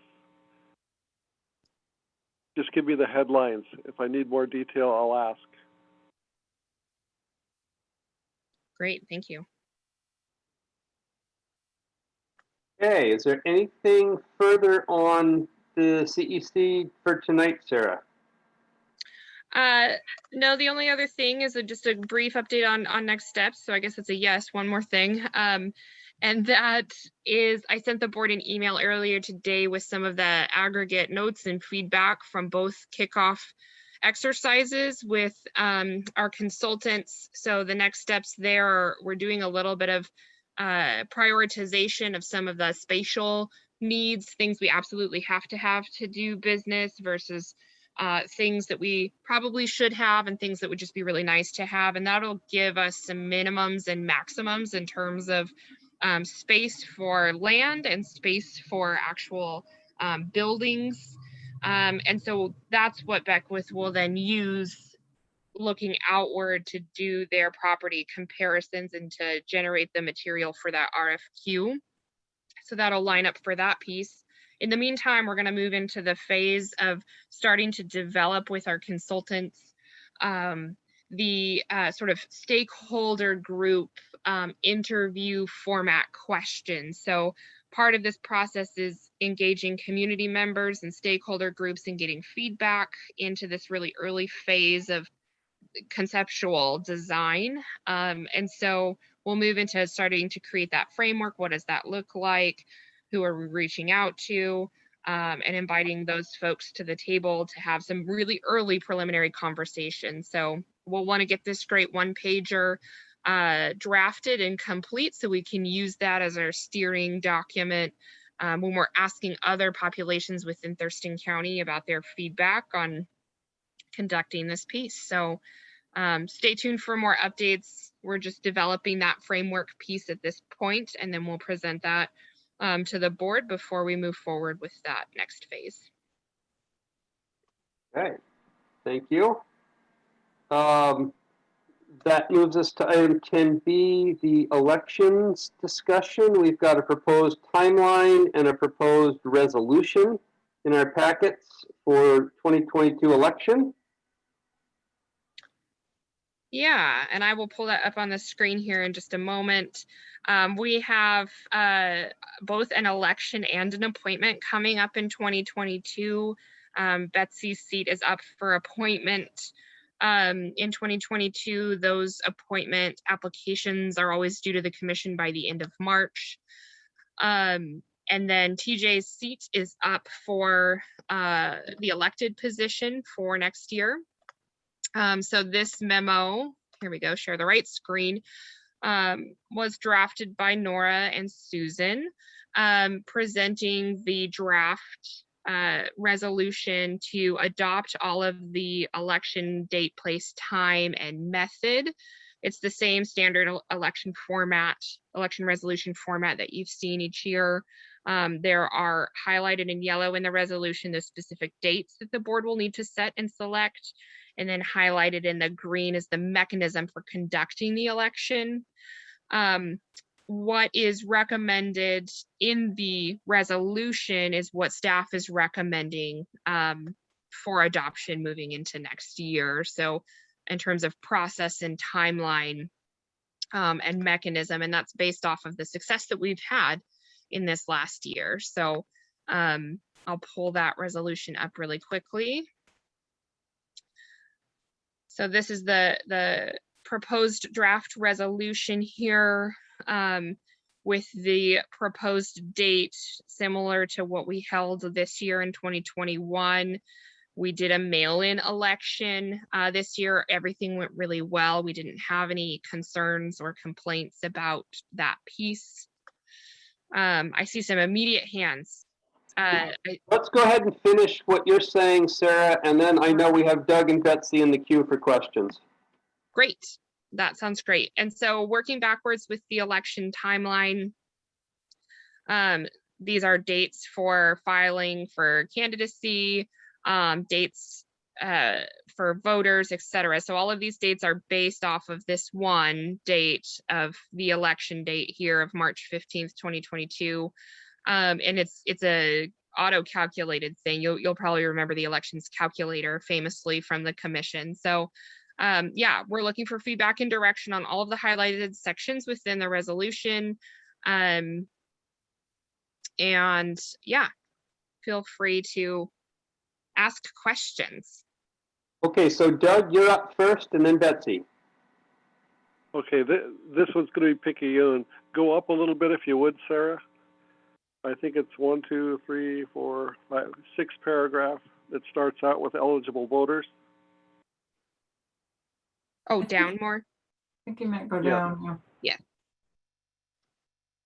Anyway, colloquialism of through there on about the 5th line.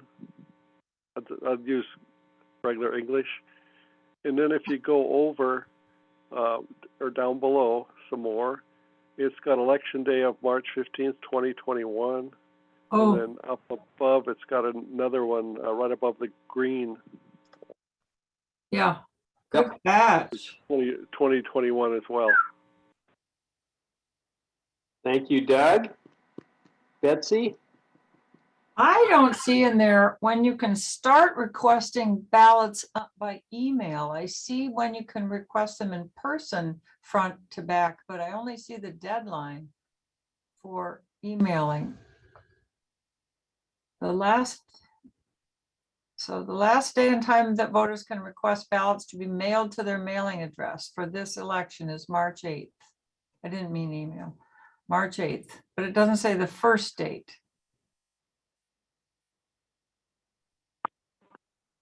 Yeah, and I'm trying to think if that is something that needs to be determined in the resolution, or if that is something that is just determined in the marketing. The dates that you have in the resolution are just those legally required dates for the resolution by the commission. We're happy to get that date from the calculator and put it in here so it is more clear, because I agree that if you have a date, a final date, it would be nice to have a first date. It's not very long after the candidacy deadline. It's usually within a week, just for your reference, but we'd be happy to add that section to this resolution. It's Okay, actually in thanks. the timeline that's on the back of Nora's letter. Off to the right there. Right, it's on the memo. Yeah, so it would be good to have it in the resolution because this is the public document. It should outline the entire process for people. Perfect, we can do that. Other comments, questions on what they've presented to us here? If not, my understanding is that this will come back to us in a polished form at our next meeting for adoption. Absolutely, this will be ready for the board at the November meeting if you'd like to adopt it at that meeting. Okay, thank you. Kind of interesting, it seems like after the last couple of years, we spent a whole lot of time trying to figure out how to do elections, and now we kind of got it figured out, and it's a lot easier to do now. Progress. All right. Amen. NC, Southwest meeting debrief. And again, we are running a little behind schedule. We do have an advertised executive session that's supposed to start at 7:30. So let's see how close we can get to that. But anyway, WACD Southwest area meeting debrief. Anything to say about that?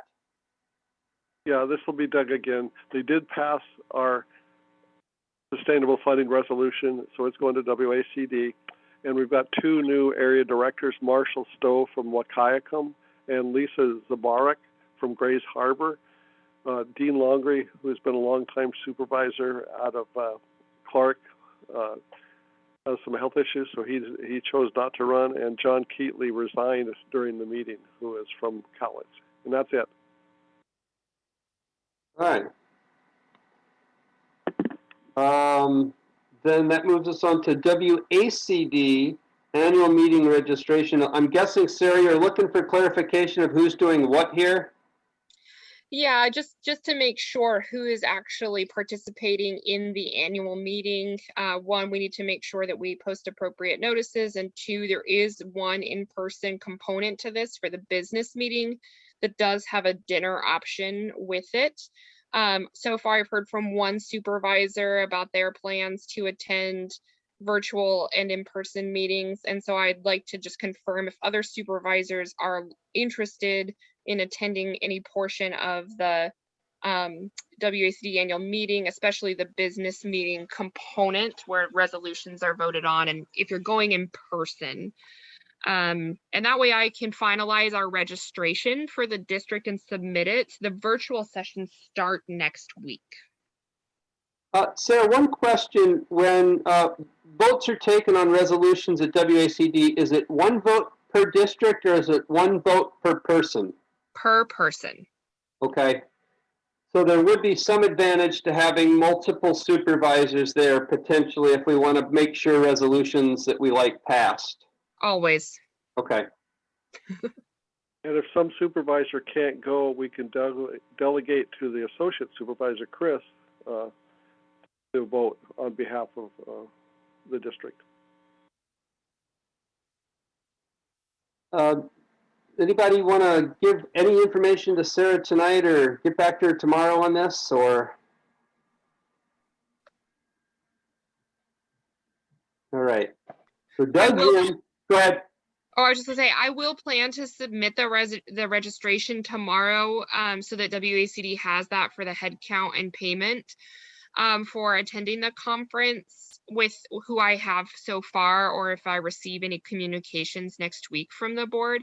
If you choose after I submit the registration that you'd like to attend, that's fine too. We can still make sure that that happens. It's just they ask for a district-wide registration, and I just want to get that to them before the meeting starts. So yeah, just give me a call if that changes. Thank you. Okay, thanks. And Sarah, I will get back to you tomorrow. I need to look at my schedule. I do want to try to figure out how I can participate in this, so I'll let you know by tomorrow. Great, thank you. Okay. That moves us on to item 10E, board travel authorization. So I introduced this back during the budget discussion somewhat. There's a symposium in Spokane County next week. It's a food and farm symposium, and you might have seen it. It came out in the State Conservation Commission's newsletter a couple different times, and also WACD. I'm wanting to go to that conference for a couple reasons. There's some interesting sessions that are very aligned with what we are doing right now here in Thurston County in terms of biofarming and climate change stuff. Secondly, you might recall that Sarah talked to us a while back about having put in a grant proposal to hold a conference in Thurston County, and this is actually the conference she had modeled it on. And so I would like to experience what this is like to then be able to know, is this something that makes sense for us to try to pull off here in Thurston County? And then thirdly, if by traveling over to Spokane, I see it as an opportunity to take a look at their Conservation and Education Center, which we looked at in our last meeting with the consultants. And I've been in contact this afternoon with their executive director over there, who's willing to give me a tour of that property the day before the conference. So the total cost to do this, I'm always amazed at how much this stuff costs, but it's going to come in at just a little bit under $1,000 for registration, 2 nights in a hotel, the conference hotel, and then mileage and per diem comes in at just under $1,000. We have that available to us between our conference budget and our travel budget, but it definitely exceeds my share of board travel and conference fees. So before jumping into this, I wanted to make sure that the board is comfortable with me doing this and there aren't other board members who are planning to do anything over the next couple of months that would entail using those funds. David, your hand's up. I'm good with you using this funds, TJ. I definitely don't have any plans to do any travel this year. All right, thank you. Others? There goes my Cancun trip. Damn. No, go for it. Go. You'll still get to go to Puerto Rico, though, won't you, Doug, for NACD? Yeah, but TCD won't pay for that. No, I know. Fortunately. Yeah, it's a. Okay, so I think these are good opportunities, and you should do it. Okay, well, thank you. Hearing no objections, I'll move forward with getting registered for that conference. I will be there next Thursday for the tour of the Conservation Education Center, and then the conference is Friday, Saturday. And then, of course, I'll report back everything that I learned to the board at the next opportunity to do that. So thank you all. And, Yeah, and maybe just per our policy, we need a board motion. We need to take formal board action that authorizes this as a approved use of board travel. That's true. I will Thank you for reminding me that. Okay. So moved. Moved by Doug, seconded by, was that David? Yes. Okay. That would authorize me to go to this conference and expend approximately $1,000 in travel and conference and fees monies as explained. So we'll take a vote on that. Report back. Sorry? with And report photos. back to us. Yes, and report back. Okay, so Yeah. take a vote on the motion. Doug, Aye. David, Aye. Helen, Aye. Betsy, Hi. and I will abstain out of self-interest. But thank you all. The motion has passed. Just I on a wanna personal I wanna note, you'll see a greatly photo. enjoy. Oh. You'll greatly enjoy Vicki Carter. She's just a wonderful person and does an amazing job at Spokane. I had a great phone call with her today, and halfway through it, she mentioned she was actually on vacation in Cancun. So I can clearly see she's already dedicated to her job. Okay, that takes us to item 10F, board meeting agenda development for November. Do we have a draft in front of us here?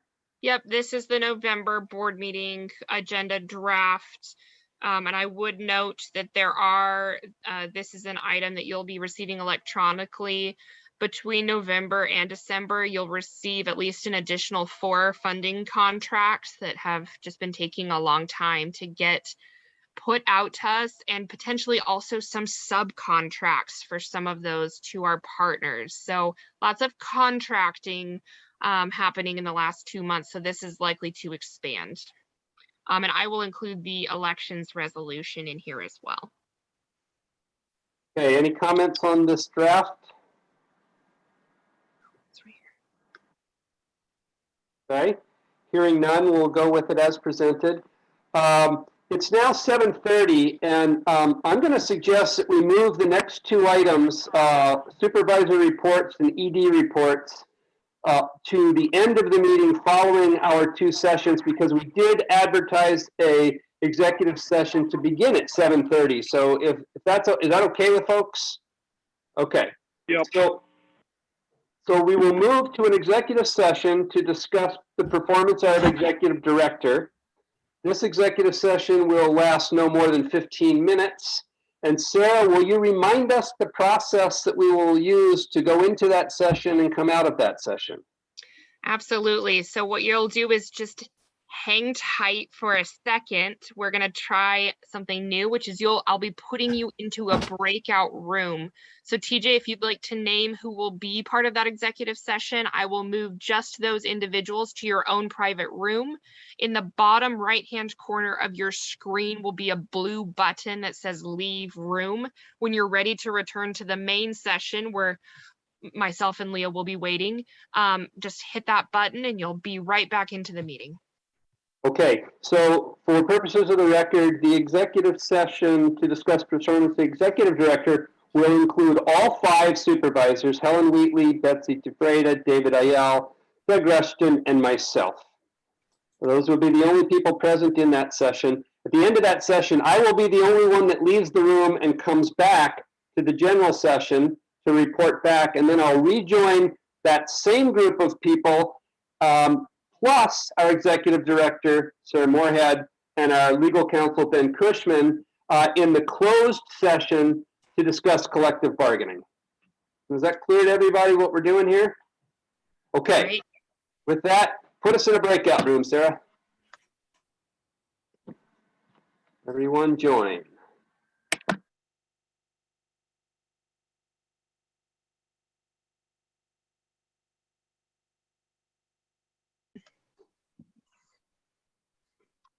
I've just returned from an executive session where we discussed the performance of our executive director. We made no decisions in that meeting. The board gave direction to me as chair about how to further that evaluation process. We now are scheduled for a closed session to discuss collective bargaining negotiations. This is a closed session pursuant to RCW 42.30.140 subsection 4 subsection A. So we will move into a closed session here that will include all 5 board supervisors. It will include our executive director, Sarah Moorhead, and our counsel, Ben Cushman. We will be in that closed session for no more than 15 minutes, at which point we will return to this public session with the report out and the conclusion of our public meeting. So with that, Sarah, send us all off into another place. Okay, we are back in public session. We've just returned from a closed session where we discussed collective bargaining negotiations with our executive director and our legal counsel present. We made no decisions. We provided direction to our executive director to continue those negotiations. With that, we have a couple items left on our agenda here. First up is the board supervisor reports. I'll go around and see who has to report things this evening. Betsy, do you have anything? I have nothing except that the CBA meetings have been going really well and it's been very cordial. Great. Let's see, Helen? Well, I could, it might be of interest to folks to know what's on the TRPC agenda for the November 5th meeting. They're going to be presenting about their work program for 2022. And, you know, there's a fair bit of rural stuff in the transportation work that they're doing. There's going to be a report by their broadband action team that might be of interest to some. They're going to be talking about transportation safety, which again has kind of a strong, I don't know if they're going to talk about it, but there's a strong rural component to that. It's one of the factors that makes some of our rural census districts kind of rate as in that inequality index. So traffic safety is important. And then they're also going to be talking about legislative priorities for 2022. And also they're going to have a presentation about logistics in the county, you know, sort of that whole warehousing thing that's happening to us. So, you know, there's going to be a lot of interesting presentation, I think. And if anybody has any particular input that they'd like me to provide on any of that, let me know. That's going to be for the November 5th meeting. And that's it. Thanks, Helen. David, do you have a report? Yeah, I had the WACD DEI committee report distributed for everybody. We finished up our committee report last month. We did it about a day or a one meeting early. So it was a pretty interesting group. We had a few people that were really excited to make a difference. And we had a few people that were really against making a difference and wanted to keep things the same way. So you can only imagine how it went. But I think, you know, we did some good things anyways. A lot of things on communication, WACD working with the local districts to kind of help them understand what DEI is and how they can be a part of it. One of our big conversations was on elections and someday getting those changed to reflect maybe our communities better. We are going to keep the committee going. We're taking a break for right now, so I'm curious to see how that turns out when we're going to get fired back up. But we do plan on keeping it going. So, thanks, David. Doug, anything to report?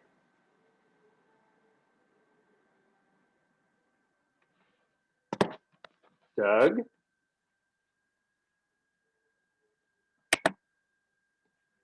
You know, it really helps when you unmute your phone. Sorry.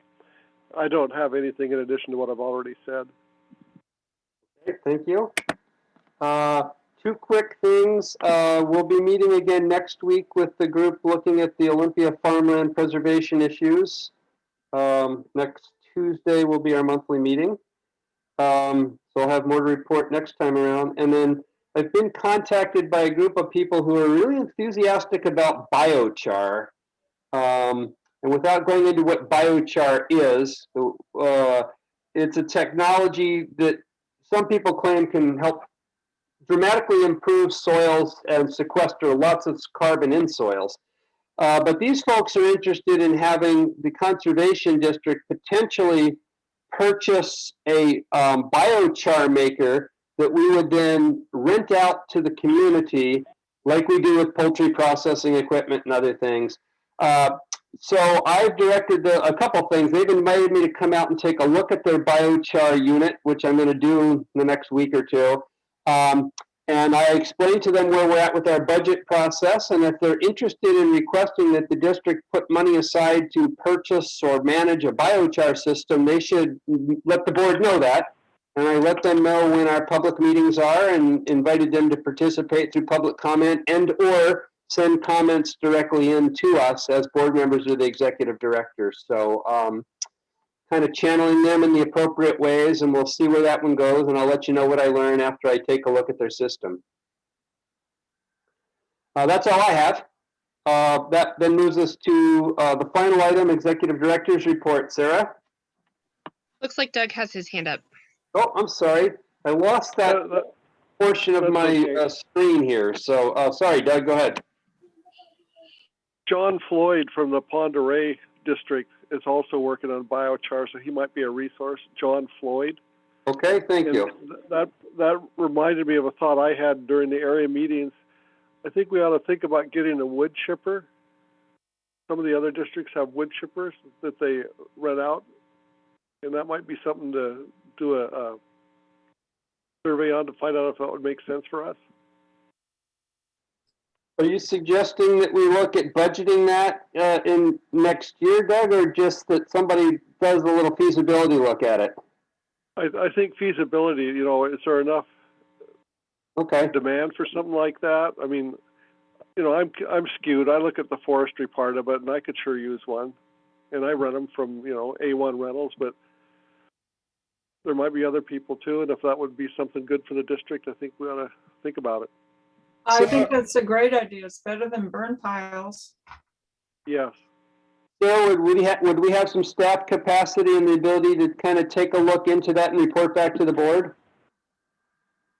Yes, and I'd like to, maybe I'll spend some of my update talking a little bit about this, because we're being asked from a lot of different sectors of the community to expand our equipment rental program in a lot of different ways. And so the board might find a lot of that feedback interesting. I think this is definitely a great one.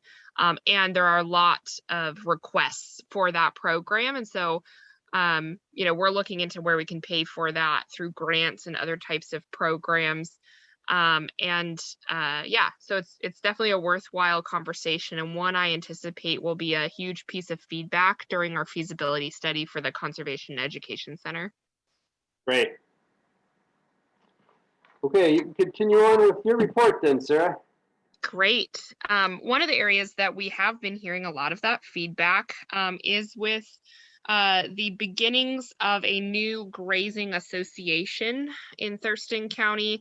And that term is used loosely right now. There was some funding obtained by the district and WSU Extension and Eco Studies Institute to look at supporting producers and specifically livestock grazers and helping support them with conservation grazing practices to manage their land for habitat and endangered species in particular.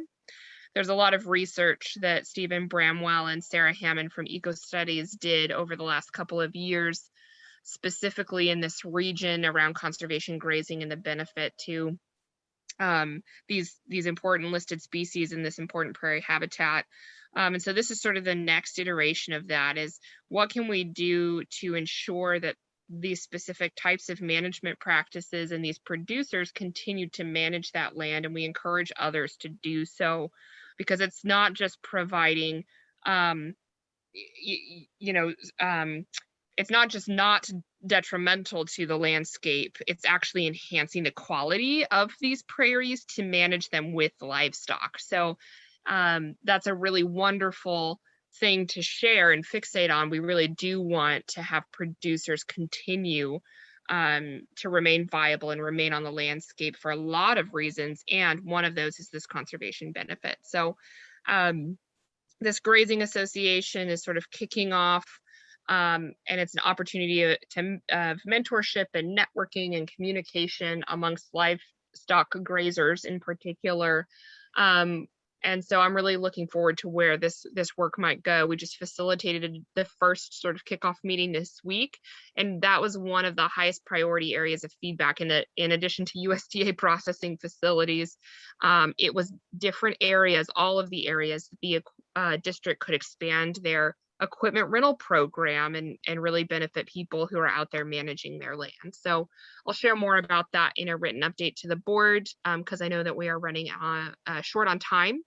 The other thing I'll mention really quickly is that I gave a presentation to the WACD Executive Committee about Thurston Conservation District, and particularly Thurston Conservation District Now, and all of the great programs and services and staff and work that we're doing in our community, and the great board that we have now, because a lot of them haven't heard a lot from Thurston CD in the last couple of years. And so we very literally told the story of the Phoenix Rising, and it was well received, and there was a lot of praise and smiles at the end of that. So that is what I have for my update, unless there's any questions.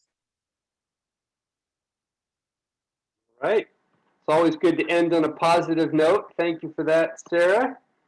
With that, we have come to the end of our evening, folks. I need a motion to adjourn the meeting. I so move. Second. Moved by Betsy, seconded by David. Let's vote. Betsy, Aye. David, Aye. Ellen, Aye. Doug, Aye.